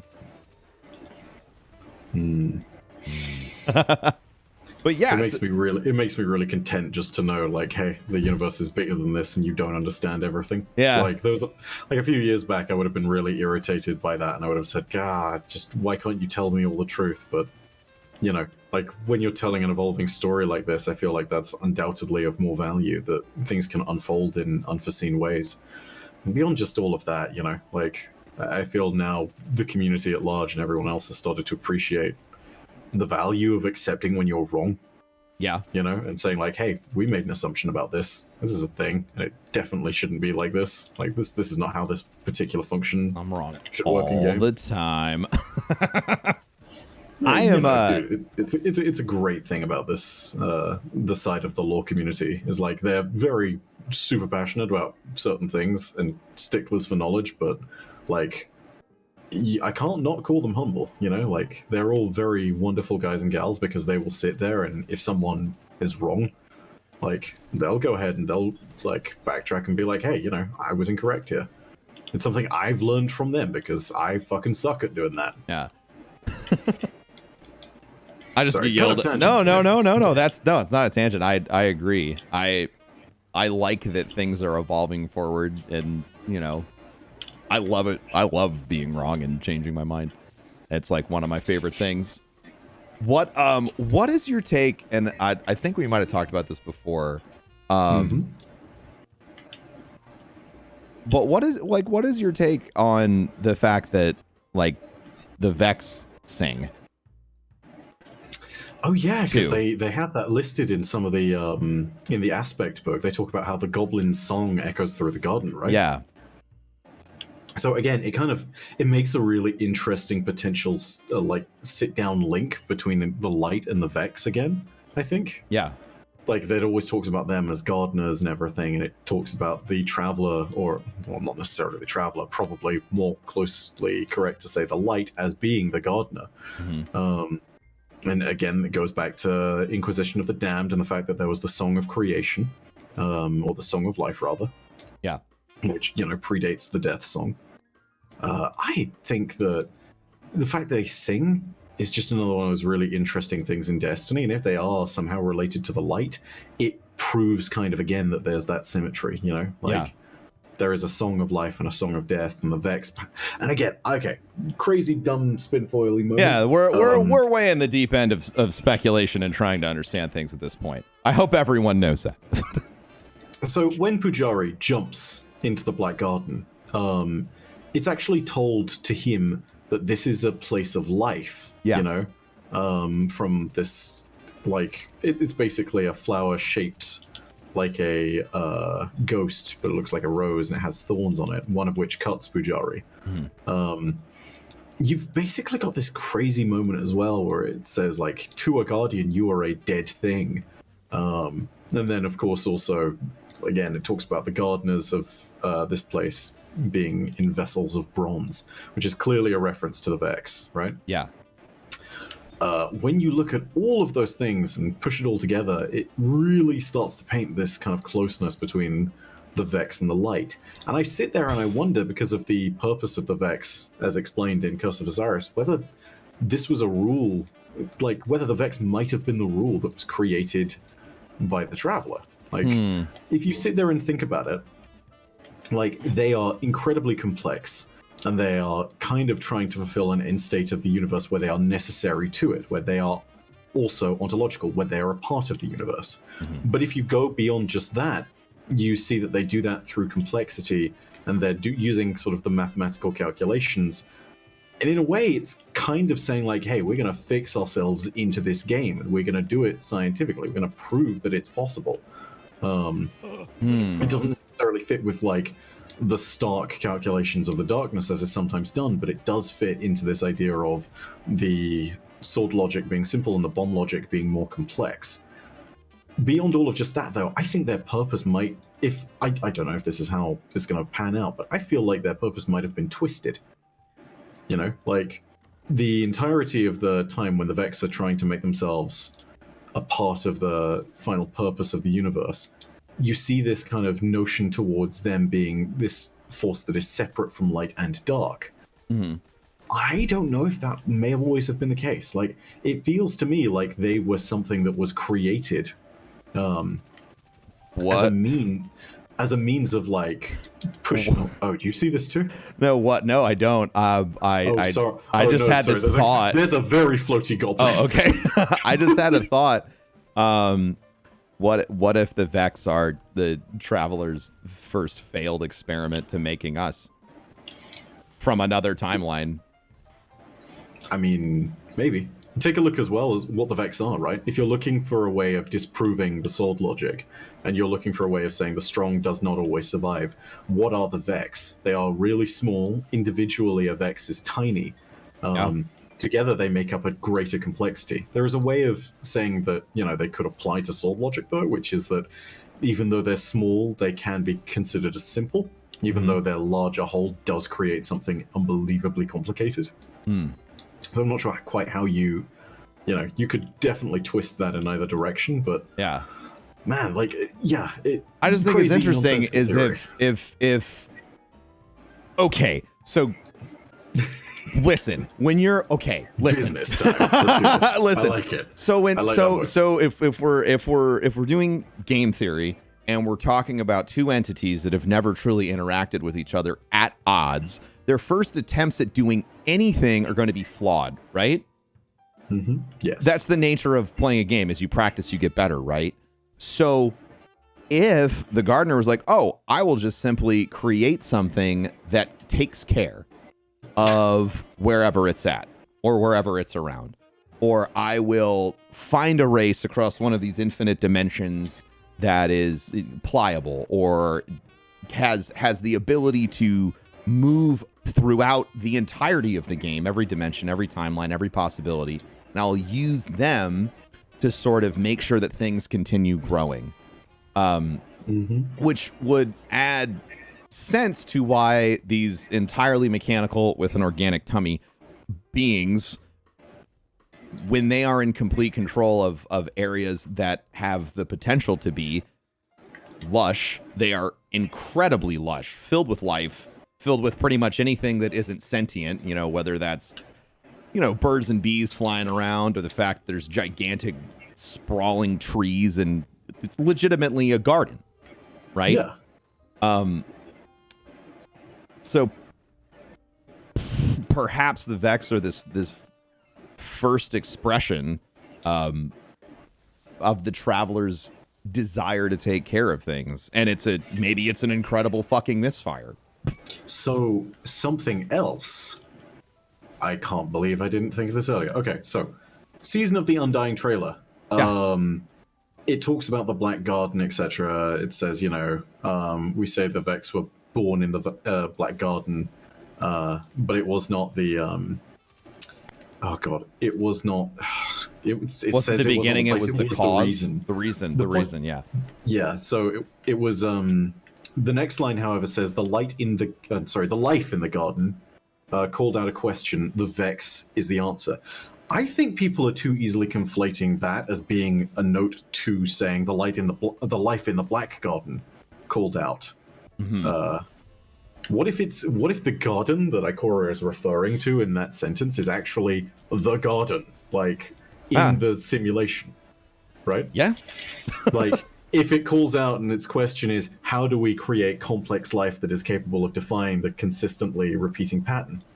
And the Vex are the answer to that question. And then the garden, is the reason they exist as a result, like they exist as a means of trying to square that circle. A little crazy and spinfoily and nonsensical. I'm sure somebody's going to pick that apart, especially considering there's stuff which explicitly says Black Garden there instead of garden. Yeah.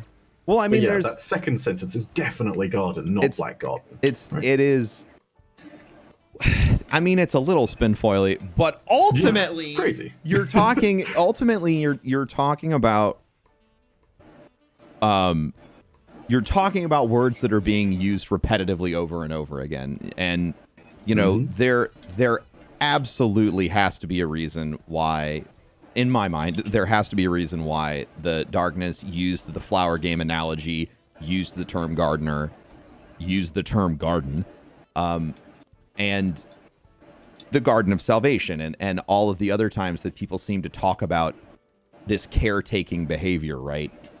Across the universe, this caretaking behavior is an expression of the light. So,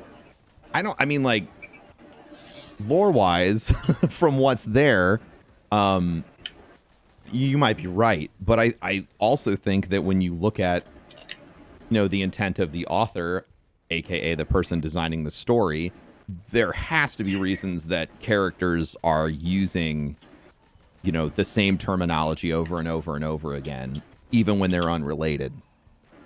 And that could simply be the darkness trying to deceive us by using the words that we're used to hearing.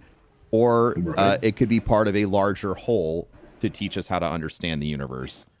So that is going outside of the text a little bit, and examining the person who wrote the lores, or the team that wrote the lores, intention. Where are they leading the story? Where are we going?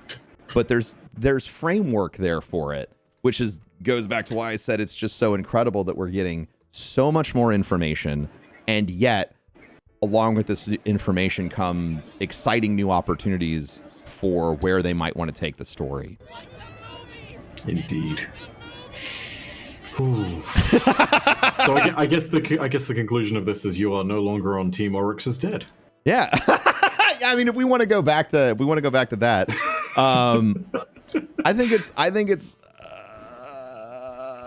I think that there is a possibility that he could come back, but also perhaps we kill that possibility in the dungeon or sometime soon before we fight Savathun, if that makes sense. I think I'm with you on that one, man. Like, I think that Oryx is... Because this is the thing, right? The Hidden Swarm are the ones that are trying to bring him back, presumably. And the Hidden Swarm's fortress is the Scarlet Keep now. And the dungeon takes place below the Scarlet Keep.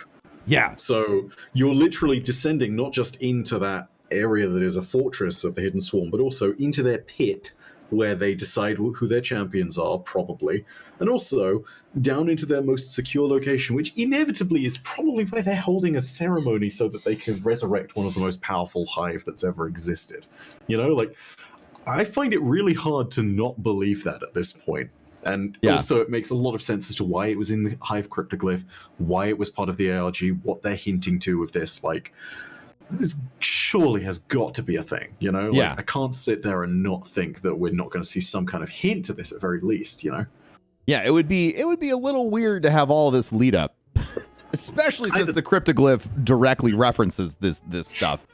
Yeah, either that or it's a Touch of Malice secret mission that we somehow start. I don't know.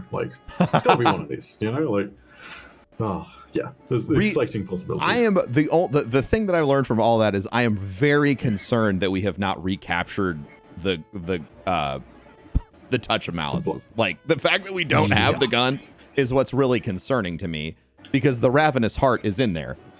And if the Hive have that, then they can... Oryx could quite feasibly come back. Exactly. If they have that, there's almost certainly a ritual they could discover to bring Oryx back, even against his own will, because I'm sure that, Hive magic sure seems to not give a fuck.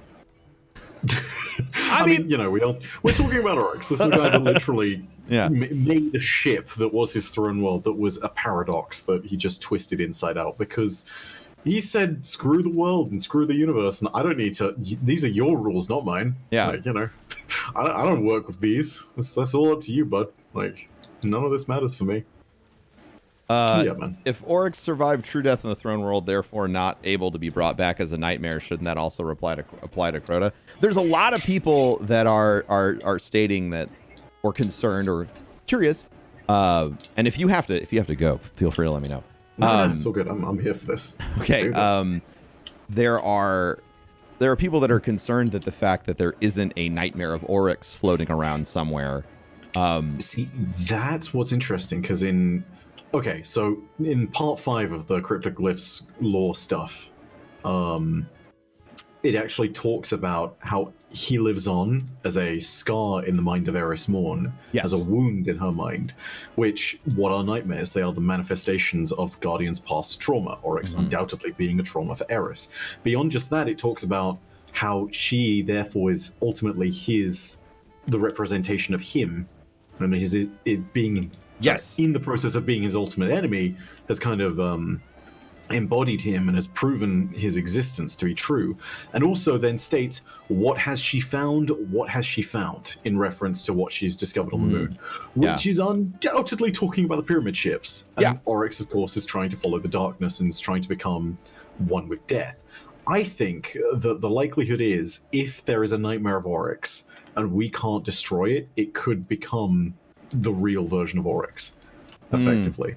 Because it goes on with his will and his need to survive, and that might be enough to then, in Hive ritual terms, summon him back. Whether that ends up being true or not is all spinfoil in theory, but there's big implications, dude. It's exciting. Well, what I liked about that lore piece in particular is there's a statement that says she acts on my will unbeknownst to her.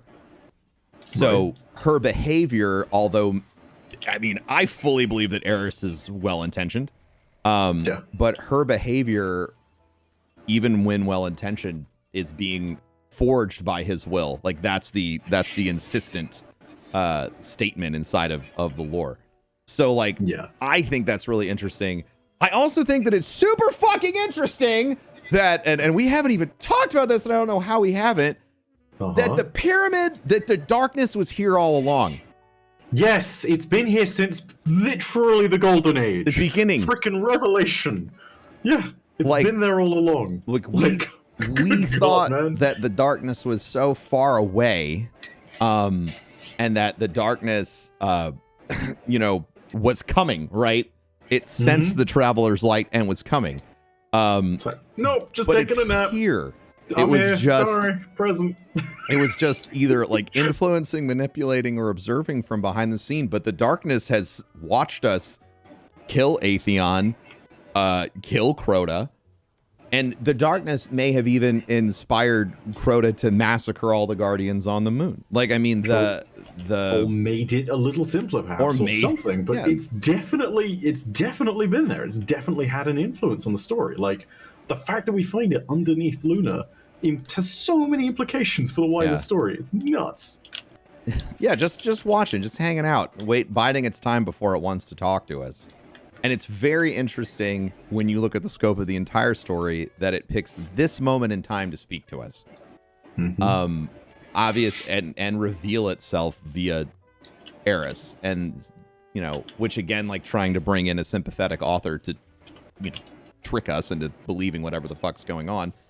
And Eris is a perfect sleeper agent if she's just unknowingly reacting to whatever is going on. It's really scary. So something also about that, we go into the pyramid initially to try and find some kind of leverage so we can defeat the darkness, right? Yeah. That's our intention.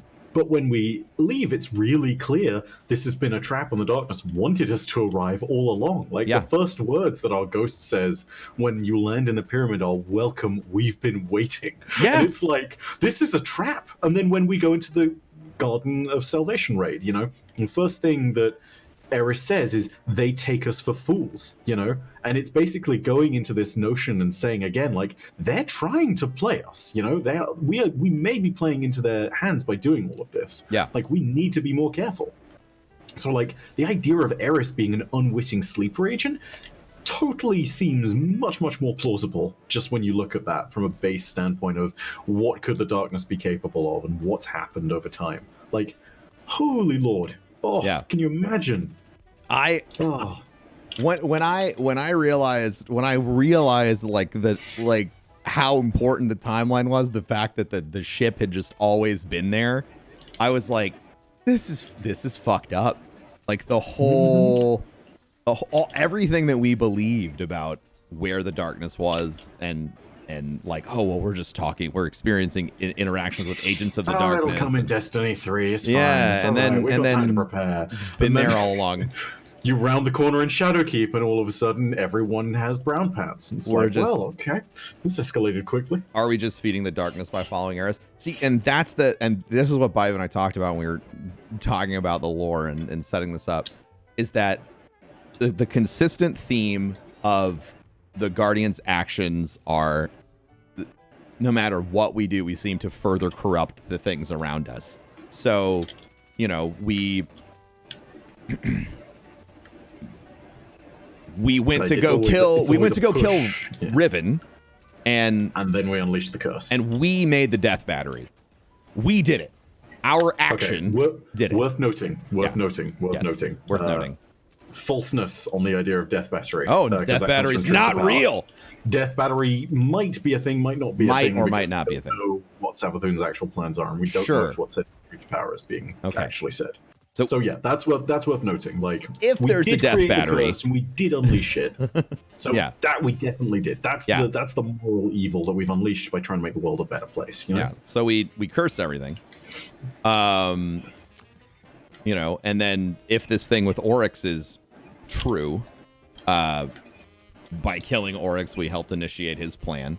What I am curious is, I would like to know the mistake we are making with the Vex.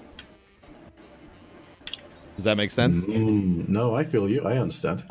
You know, if the mistake we made with Oryx was killing him, and yet his will still influences Eris and is leading us to the darkness, and if the error that we made with Riven was we killed Riven and created a perpetual curse on the Dreaming City, you know, the errors in those situations are really obvious. What are we screwing up with the Vex? Because arguably screwing that up is the biggest potential mistake. Because the minute you start messing with time, you're in big trouble. Yeah. On that note, Yeah. two things. First of all, when they had Season of Dawn up in the Vidoc on the discussion board, the first note that they state underneath that is fix the timeline. So, yeah, that's a thing in the Vidoc. Okay. Secondly, I want to go out and just say it. Our big mistake is not really ours, it's more Ikora's building the damn portal in the tower. Yeah, we need to talk about the portal in the tower. I think that's a big mistake. I think it's a huge mistake to put it there, but like put it on Mercury or something, where it can actually just, if it's lost, it's not a big deal because it's already part of a huge piece of Vex architecture. Yeah. But like, dude, holy lord, building a portal to timelines is not just a really bad idea, but also it has so many different implications for what it could do to the story, right? Like, I don't want to spoil things, but if you looked into spoilery stuff with the IMDb for voice actors in Shadowkeep, there are some interesting roles in there that I won't discuss because spoilers. And yeah, the implications for that are huge. And I don't know if you know what I'm talking about, Ben, I don't know what you're talking about. I'm gonna DM this to you, and you are gonna lose your mind. Yeah, and then Bife your wants to get reaction it. will Bife's tell trying to everything make a you need to know. reaction video right now. It's fine. Yeah, it's in your Discord DMs. Okay. Point being, you can kind of see where the depth of things go from just that one name. And I don't want to discuss it in video because spoilers. Okay. But yeah. Let me. Oh, you DM'd it to me over here. Shut up! Yes. Shut the fuck up! Yes. I fucking knew it. Already, I knew it. Fucking knew it. Yeah. Okay. That reaction will tell you guys all you need to know. Point being, yeah, you know, like, there are huge potential implications of building a portal in the middle of a tower which connects to alternate timelines and then Show us, helps chat. us go to the Undying Mat. It is something that many of you have already said. And we'll discuss it again at some point in the future when it's not contextualized by this as a spoiler, so you don't know it is a spoiler. That's how I'll approach this. Indeed. Beyond just that, I know that if I actually like openly discuss that on my YouTube, people would be mad. Super mad. Yeah, and I get that. So. Really so, get yeah, that. I'm Yeah. not gonna say more than that. You know. Chat. It was by stick pick. That was what it was. Very impressive. It was. Absolutely. I wasn't expecting to back me up.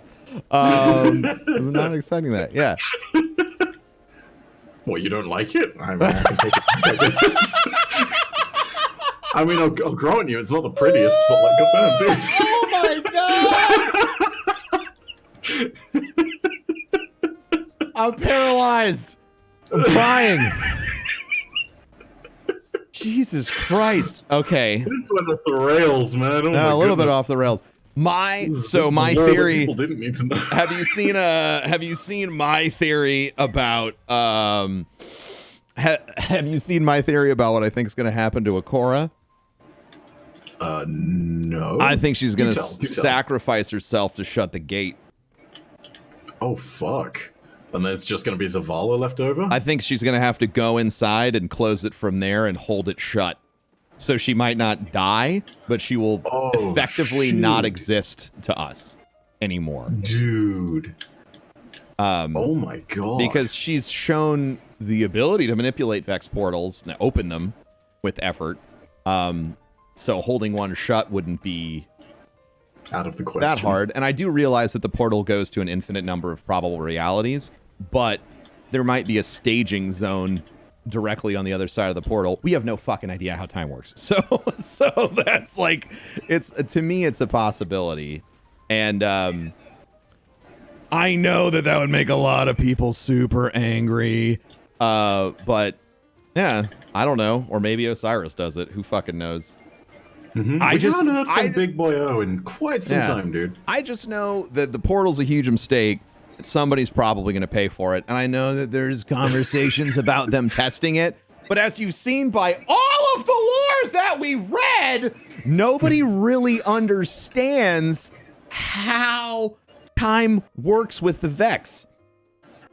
Like, we have approximations and we have blunt instruments that we've hit it with, and it's, it's done worked. things. Yeah, and like we've been able to sort of understand some things, kind of maybe-ish, sort of.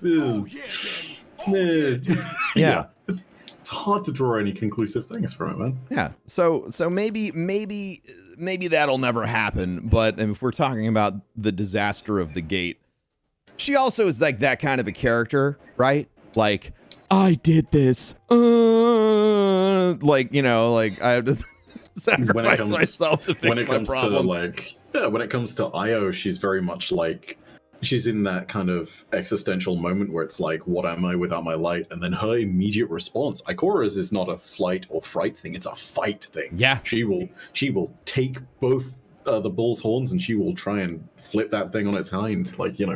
It's very much her instinct to fight. So yeah, man, I feel you. Or I'm full of crap and I'm just trying to make you sad, like T-Rex is pointing out. So that's super interesting. What do you think about the new insights? They're kind of scattered all over the place. Before I open my mouth, let me make sure I'm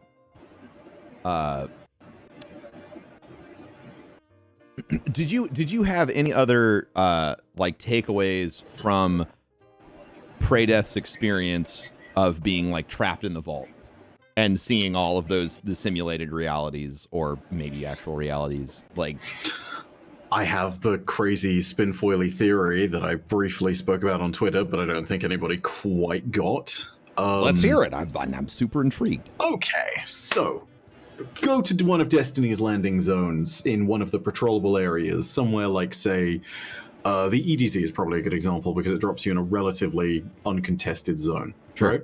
If you go there, you will be able to sit down and you will be able to find radios, and occasionally those radios will spit out little bits of like chatter and garbage between NPCs, right? So it'll be like, in the EDZ, Devrim K is going to be talking to Hawthorne. He's going to be like, don't move that group of refugees. There's a fallen patrol coming through. Just hold it back for another 30 minutes or so. So stuff like that.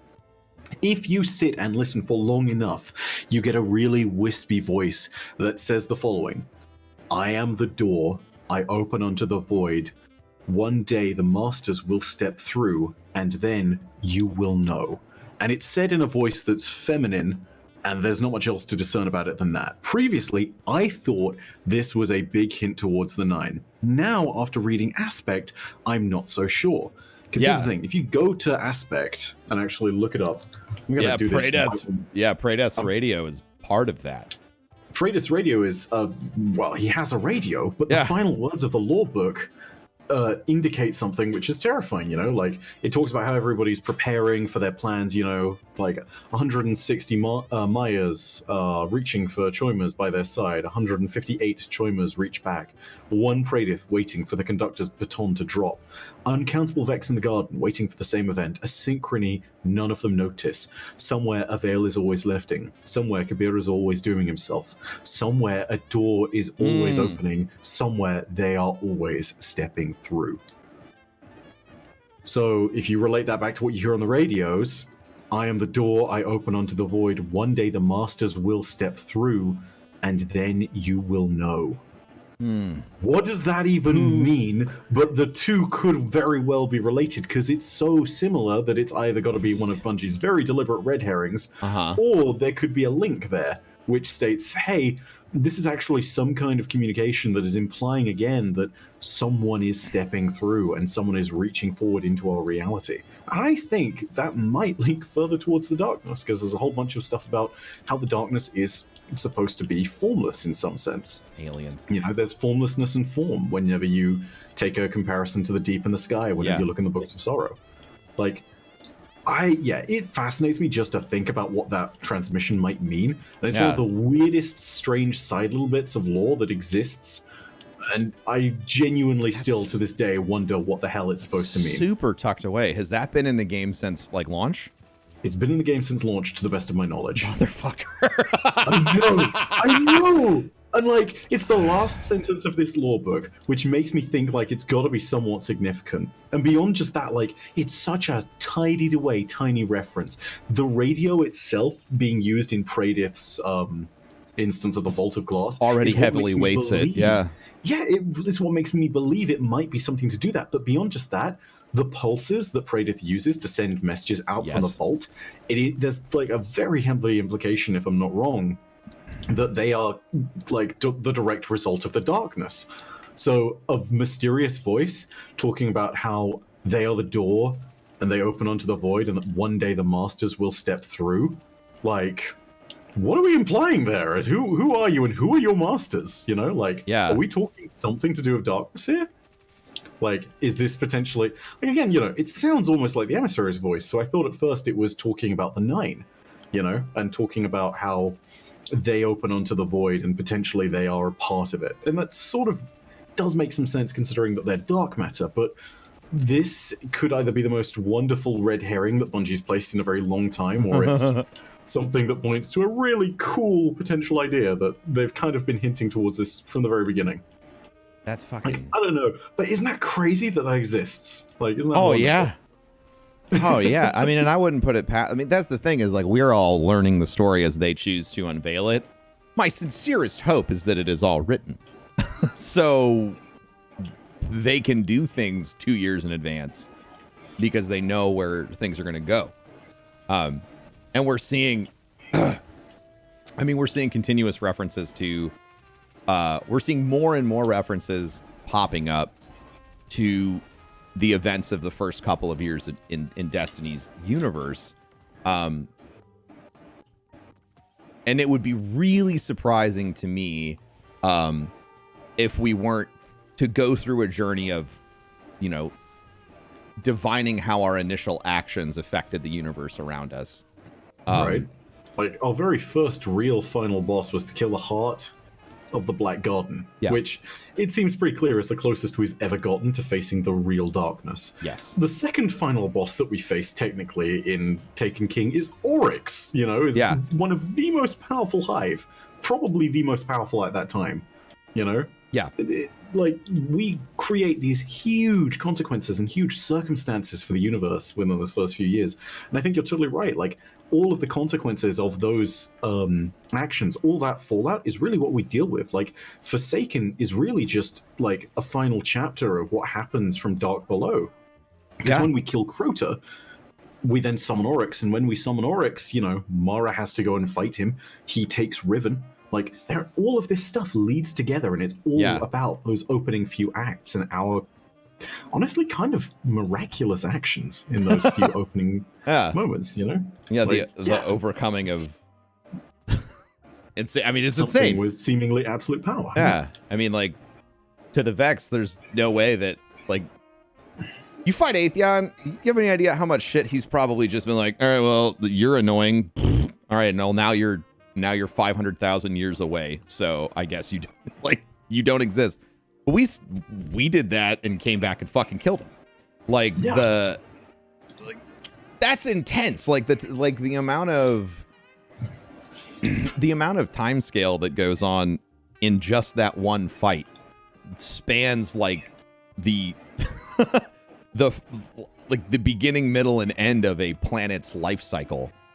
Right. Like, you know, and you capture that energy to create your own fate, you know, and that can't go without consequences. Like, it just can't. Yeah. Like, you don't fuck with time without ripples. And we certainly, since we don't have the backing of an entity, right? Like, we have the backing of the Traveler, which is why we can come back to life. But it hasn't give us a mission statement. Like, it doesn't sit there and tell us what the fuck we're supposed to do. We just are fighting for survival. Yeah, it's not sitting there up at night crying because a football player that was under your company's wing, you know, got hurt and the contract's in danger, and then you write a mission statement and then you get fired the next day. Like, this isn't an old movie with Tom Cruise in it. Like, that. I'm desperately trying to remember what the name of that was. Oh God, I can't. Honestly, man, you'd think I'd remember considering it's got "Show Me the Money" in it. Oh, you know, you talking about Jerry Maguire? There we go. Maybe. I can't remember for the life of me. I feel like it must be. Yeah. Maybe. Oh God, I can't remember. Maybe the Traveler doesn't care what we do as long as we live. It's possible. Atheon's literally times conflux. We killed the conjunction point of a lot of different time. That shit's affecting something somewhere. Yeah. Clearly he's talking about cocktail. Yeah. Something else as well. Wow, words. I had a train of thought and I've kind of lost it. Oh yeah, okay. So with regards to the Traveler being kind of ignorant, potentially, and maybe not caring, have you read the Mark 44 Standasides recently? Not recently.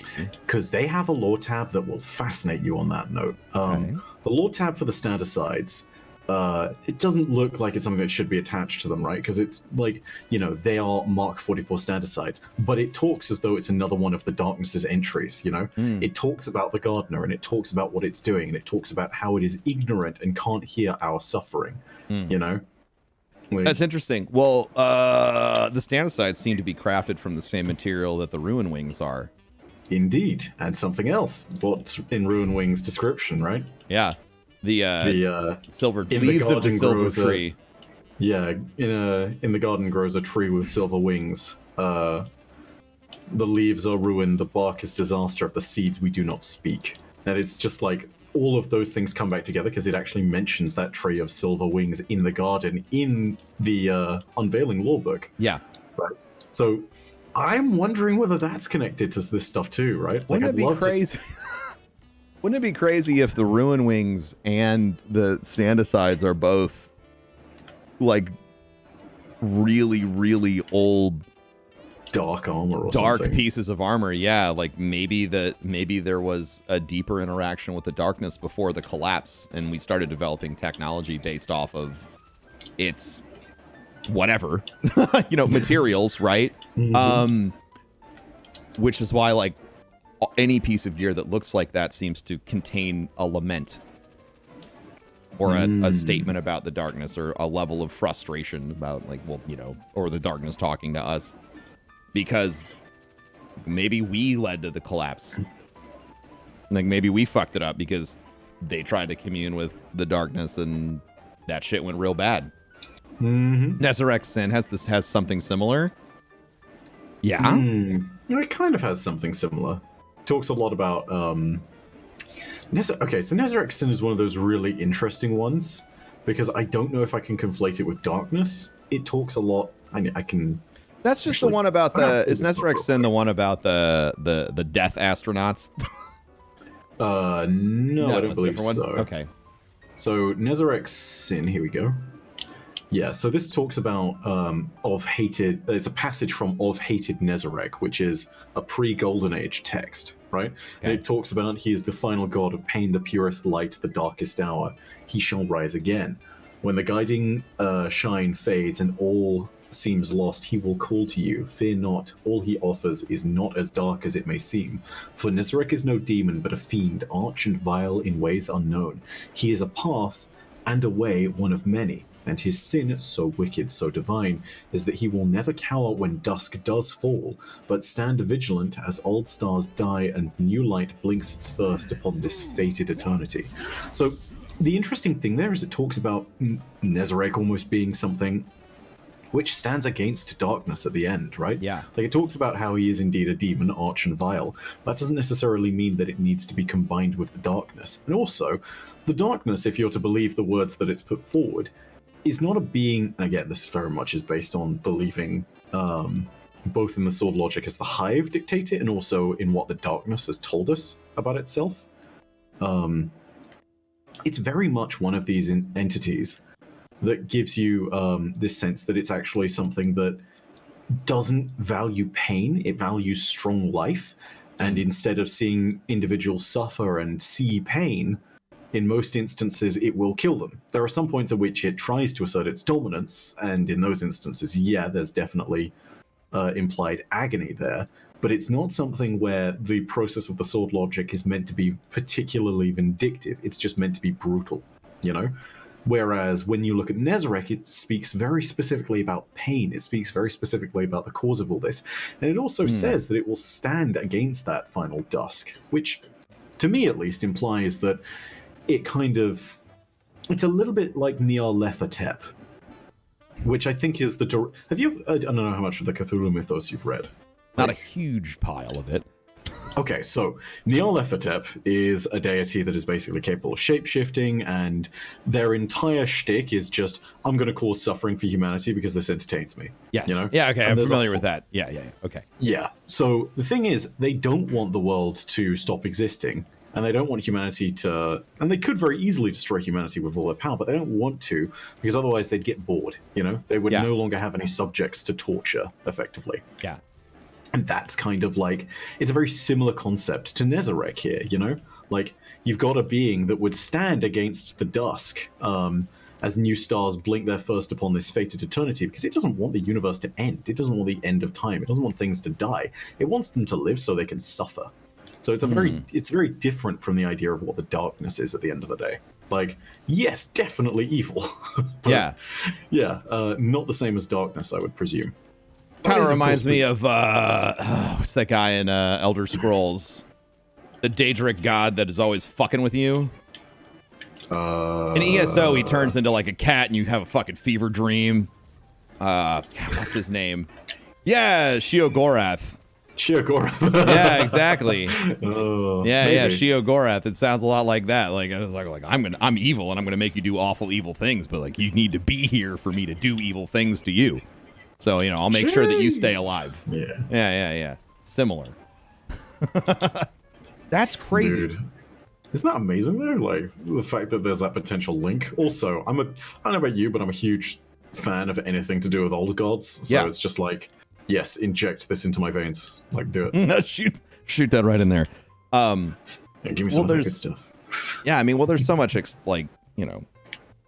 so much referencing in Destiny's lore out to like concepts from whether it's like religions or philosophies, like, you know, like the final shape is Plato. Like the thing that must exist, the tautological reality of like, hey, check it out, guys, this is what a perfect triangle is. You know, and then you has take a look at you take a look at sword logic and contrast it with bomb logic, and you're basically contrasting what is effectively social Darwinism with what I think most people would call reasonable society, where we all try and coexist, you know? Like, an extreme form of social Darwinism which says the strongest alone are worthy of survival, everything else needs to be eradicated, and that's just the way the universe will be set right, you know? That's literally space Nazis, you know? It's space Nazis, you're right. Yeah, you know, like the Hive are just big-ass space Nazis. Fucking assholes. I never thought about it like that. But no, see, like all of it kind of reaches back into that social dynamic, you know, like you can conflate all these and say like, hey, you know, on the grand scheme of the universe, like what does this philosophy give us? And for the darkness, like in the cosmic sense, there is a certain way in which you can sit there and at least see how that perspective exists, right? Yeah. Like, I find it really hard for someone to morally be able to square that. But by that same token, for someone to understand where the logic comes from, I think is not just important, but also is necessary to understand how you can sort of, like, work against it and state, like, actually, I don't think this is how the universe is supposed to work, you know? Like, you need an understanding of both in order to see which perspective you agree with, you know? Exactly. To be clear, I also want to go ahead and state as well, like, this is all based on what the darkness has told us of its understandings. Yeah. So the reality of it is that we still don't know everything. Like, it could be that we're missing a vital piece of the puzzle, so I wouldn't jump to any judgments so quickly when it comes to, like, the darkness and what it instantly means. Well, Also, yeah, I mean, and we if still your have... friend likes the darkness, don't call him a Nazi. That's probably a bad idea. No, please don't. It's not quite the same. Yeah, it's not quite the same. It's very different. No, it's very But I mean, to that point, we've received zero direct communication from the Traveler. right. Sans we had the Forsaken speaker. missions, and that was about it. Sans the speaker, who you know, we still is a corruptible figure. I actually don't know a lot. Like, I don't know if there's been anything new discovered about the speaker lately. So, I mean, at the end of the campaign for D2, there was the whole thing of I don't speak to the Traveler. Right, the Traveler doesn't speak to me, right? Yeah. But here's the other thing as well. We did actually get some, it's not a direct form of communication, but we got some kind of communication, which is the visions that you and Ikora get at the beginning of Forsaken, which lead you to Io, where you find your new subclass for the first time. Right. Right? Very correct. Yeah. So there's been some kind of communication, but it's not exactly been direct. It's been very, how do I put it? I mean, that's a vision. It's a vision, but it's also one of these things where it's like you do see the light suddenly becoming a thing, and you know there are great beacons of empowerment all of a sudden. So there's probably some kind of intervention of the light somehow, but all of the dialogue that you get is through a really mysterious voice. It's not direct, and it's not going in with an agenda, which maybe is a virtue considering everything we've said about the darkness. But it's really hard to say that was the light directly, you know? Yeah, I mean. I guess what I'm trying to say to people who are misunderstanding me in chat is we have not received a direct, obvious explanation directly from the light, via allegory or anything else, about what it is and what it wants us to do, or if it wants us to do anything, which I find concerning.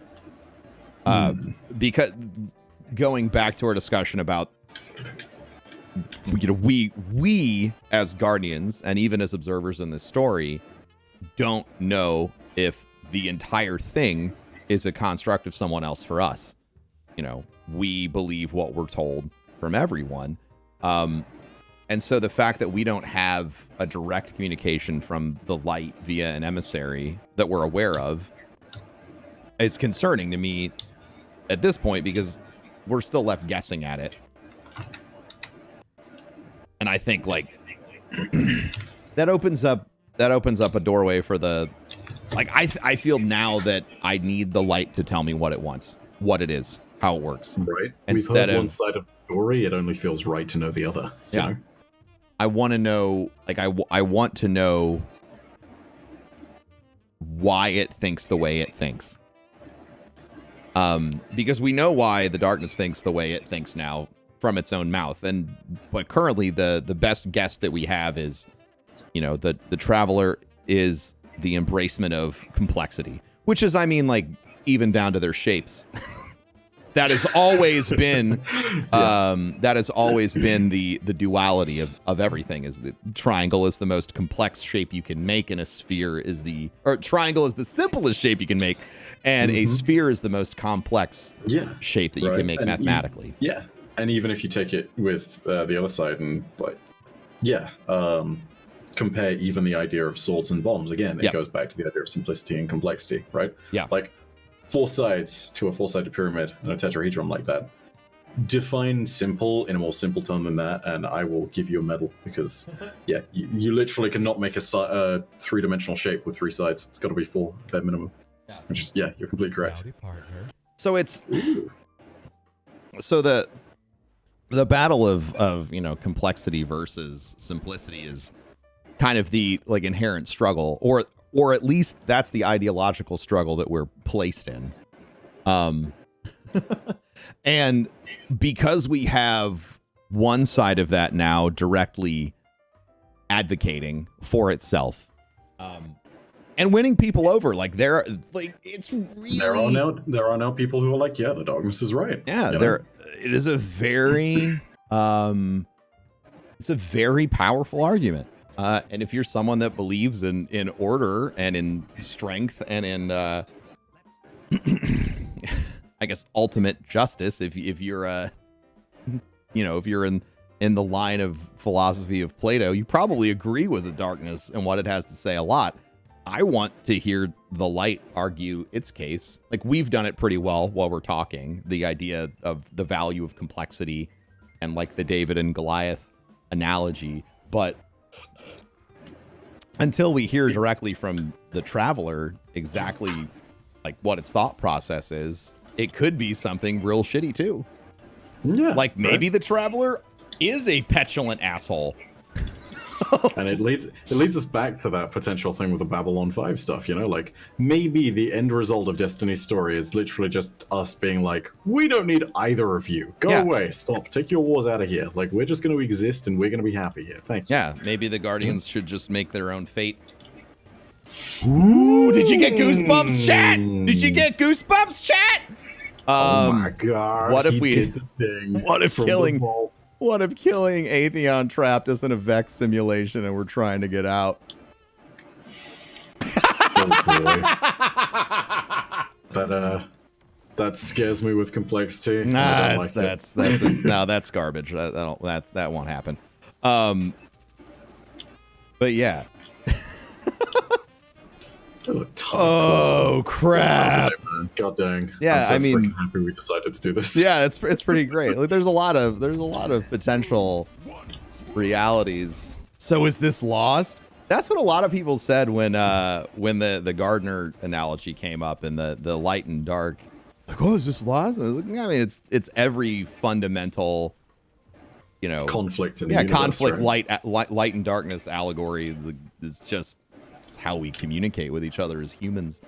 I don't necessarily think it's like gonna end up being that simple.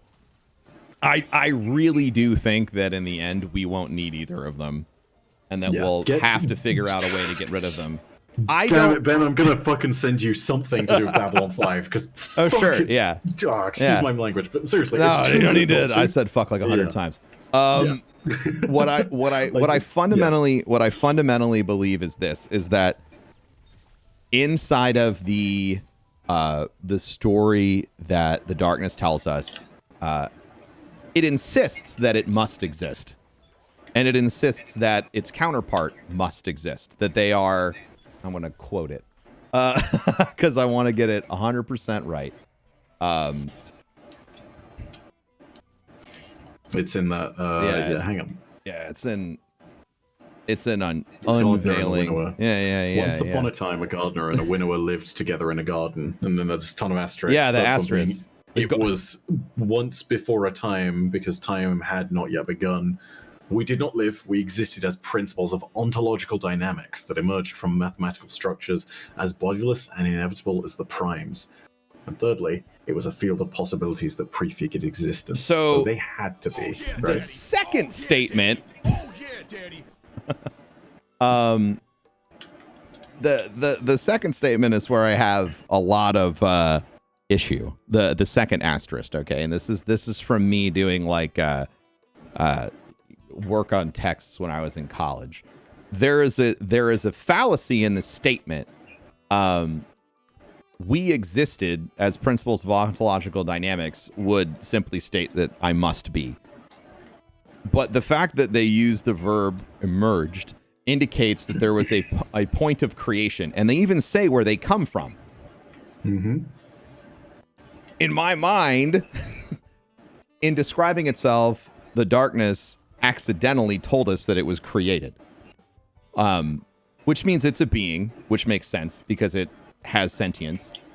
But that also means that its insistence that it's a necessity is not necessary.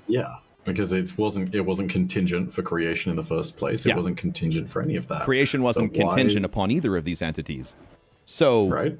while they may be beings beyond our comprehension, the necessity of their existence might be overstated, and that could be the lie. That they both must exist. Wouldn't it be fucked up if they were just working together to fuck with If they us? were just cloning everyone in the whole universe. Yeah. Right? Like, what if this entire thing is just the great game, and at the end of the day, it's like, hey, we've got to destroy both of these things. Shoot it first and then think about it later. Exactly. I mean, that's what we've done. That's what we did with Riven.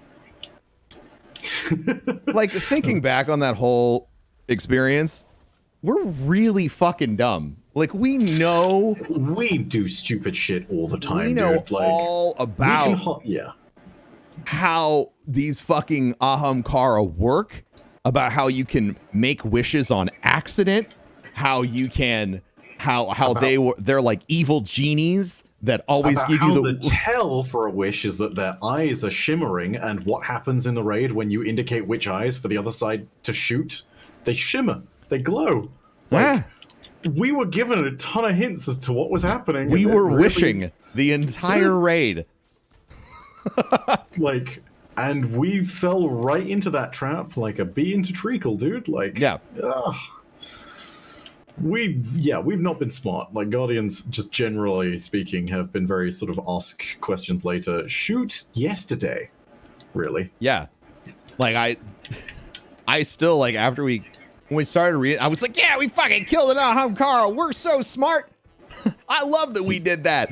And then Riven talks to you and says, finally, I never leave. Yeah, and I was like, oh no. Oh dear. And then you remember all the other lore and you're like, shit.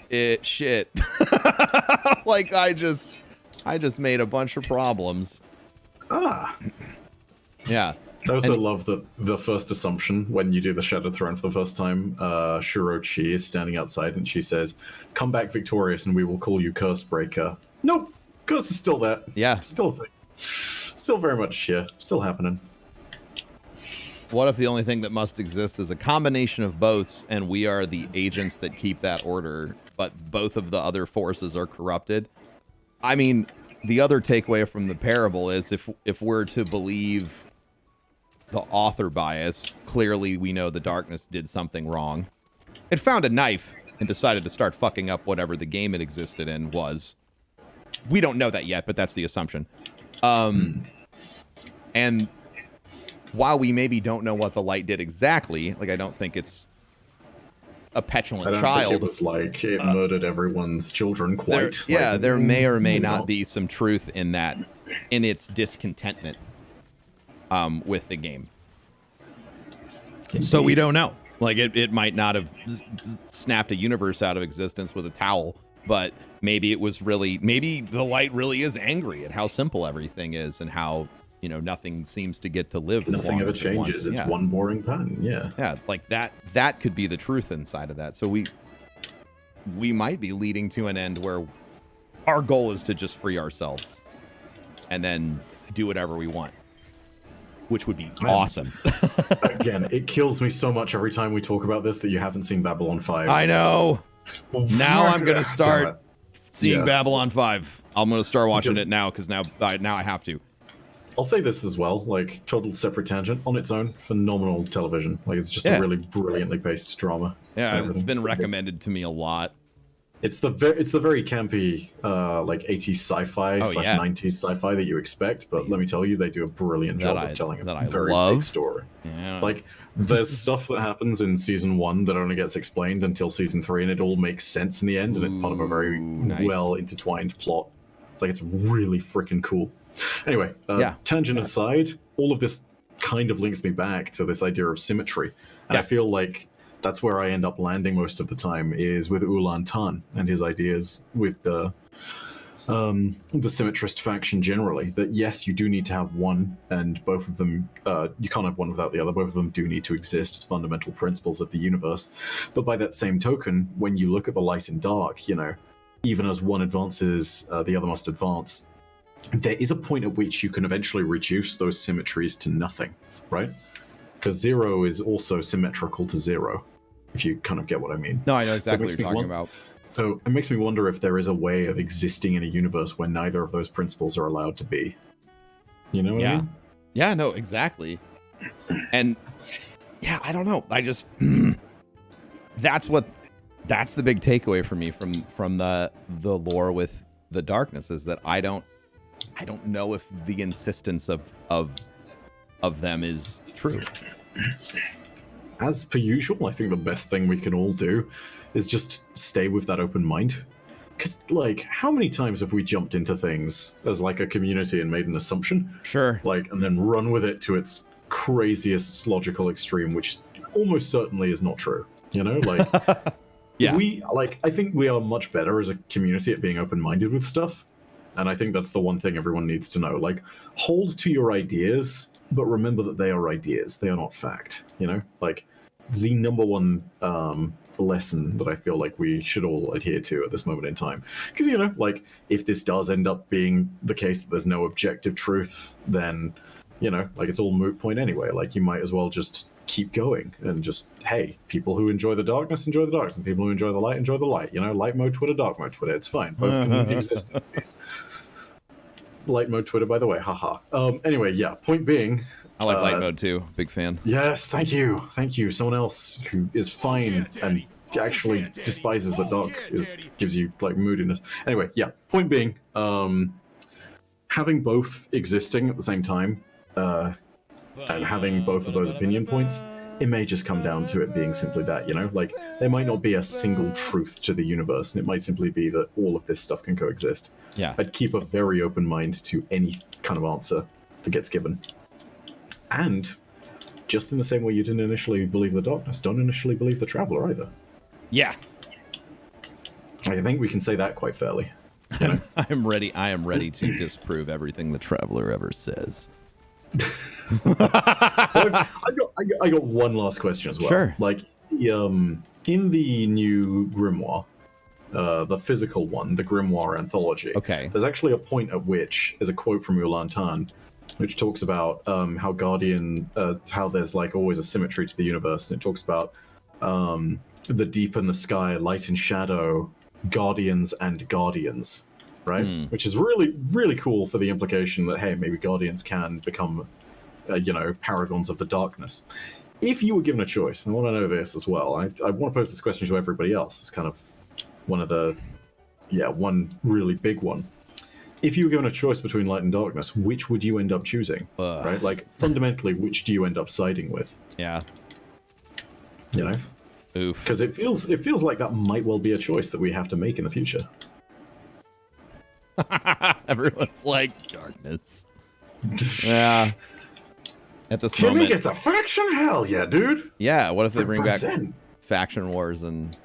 No, I was saying Timmy gets as in Tim, as in Darkness 14. Oh. I was No, that was play on really names. good. No, you got it. You nailed it.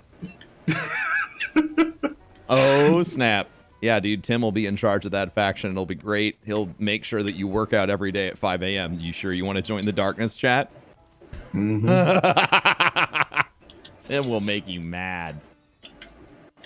You want to wake up? You want to wake up with Tim at 5? You know, work out? Whoop. I stand Tim. Okay?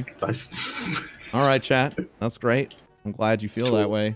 To all the Tim stands in the chat, I love the man as well, but yeah. Yeah, you don't go siding with evil. I'm siding with the light, Yeah. no question. That one, but Shut the fuck yeah, up. that's my own personal biases, which I may need to examine anyway. After all, if I'm supposed to not believe the Traveler in the same way I'm not believing the darkness, I'm Yeah. just trying to discern truth from everything. Yeah. Like, yeah. Gotta remember the biases that I have in place. Wait, man. Is there anything else that we should discuss? Because we have been going for like 3 hours. Yeah, we covered a lot This of is ground. good. I actually have to head out soon to go work out, and then we're opening up the offices tonight for the first time for the jam, so that's gonna be Ooh, fun. nice, dude. Yeah, so I got a busy day ahead, so I gotta sign out as well. All I have to say is thank you for the awesome discussion. And Thank you for the invitation, man. Like, it's always nice to be on the stream. Yeah, and as we say to each other, we should do this more often. And everyone in chat's like, yes! Let's do it. Yeah, I'm fine with that. Let's see what happens this Season of Dawn. Maybe we can discuss things that may no longer be spoilers. I don't know. Yeah, seasonal discussion. Yeah, I mean, I'm sure in 6 more weeks we're probably going to learn a whole bunch more stuff. Weekly, I think weekly's. We'll talk about it, chat. We'll talk about it maybe in DMs, and we'll see what happens. But like, weekly sounds like it's quite a lot. Too frequently, yeah, yeah. Also, I'm throwing this up on YouTube, so I mean, you know, we'll end up seeing what happens because you know people love to watch the VODs of all this stuff. But I feel like weekly, getting 3 hours or whatever out to people would be a bit much. I don't want to have that. I don't want to have a headache every week from thinking this hard about stuff. Hourly. Time's a construct. Just do it all the time. Everything that's happening is always happening. Somewhere they are always stepping through. Yeah, exactly. Well, Bife, thank you so much. I appreciate you. I'm going to wrap things up over here, and I look forward to your next video. Chat, if you're not already following Bife on YouTube and everywhere, just Google or search engine, my name is Bife, and follow that man all over the place. Likewise, for those of you who are on my YouTube channel who are watching this right now, go ahead and subscribe to the lovely ProfessorBroman, or alternatively follow him on Twitch. Subscriptions cost money. Do you remember that? Yeah. Follows don't. So go follow him over on Twitch. That'll be twitch.tv/ProfessorBroman. Yeah, you can go ahead and find him there for all sorts of fun times and Destiny stuff. Also, if you're a fan of watching Twitch reveals for Destiny on day one, watch his stream. Because let me tell you, there is only one stream where I googled the YouTube VOD for it afterwards, and that was Ben's reaction to going inside the pyramid ships, and also Ben's reaction to seeing the pyramid ships. Oh my, everyone was very excited. I didn't see it on day one, but I knew I had to see this. Like, there was no way I was missing this. So Thank you. So nice. Thank you, Bife. Thank you. Yeah, you have an incredible evening, and yeah, we'll talk again soon, man. All right. And for those of you watching the YouTube video, thank you so much for watching. Do all the typical stuff. I won't leave you with a long outro, but as usual, my name is Bean. My name is Bife.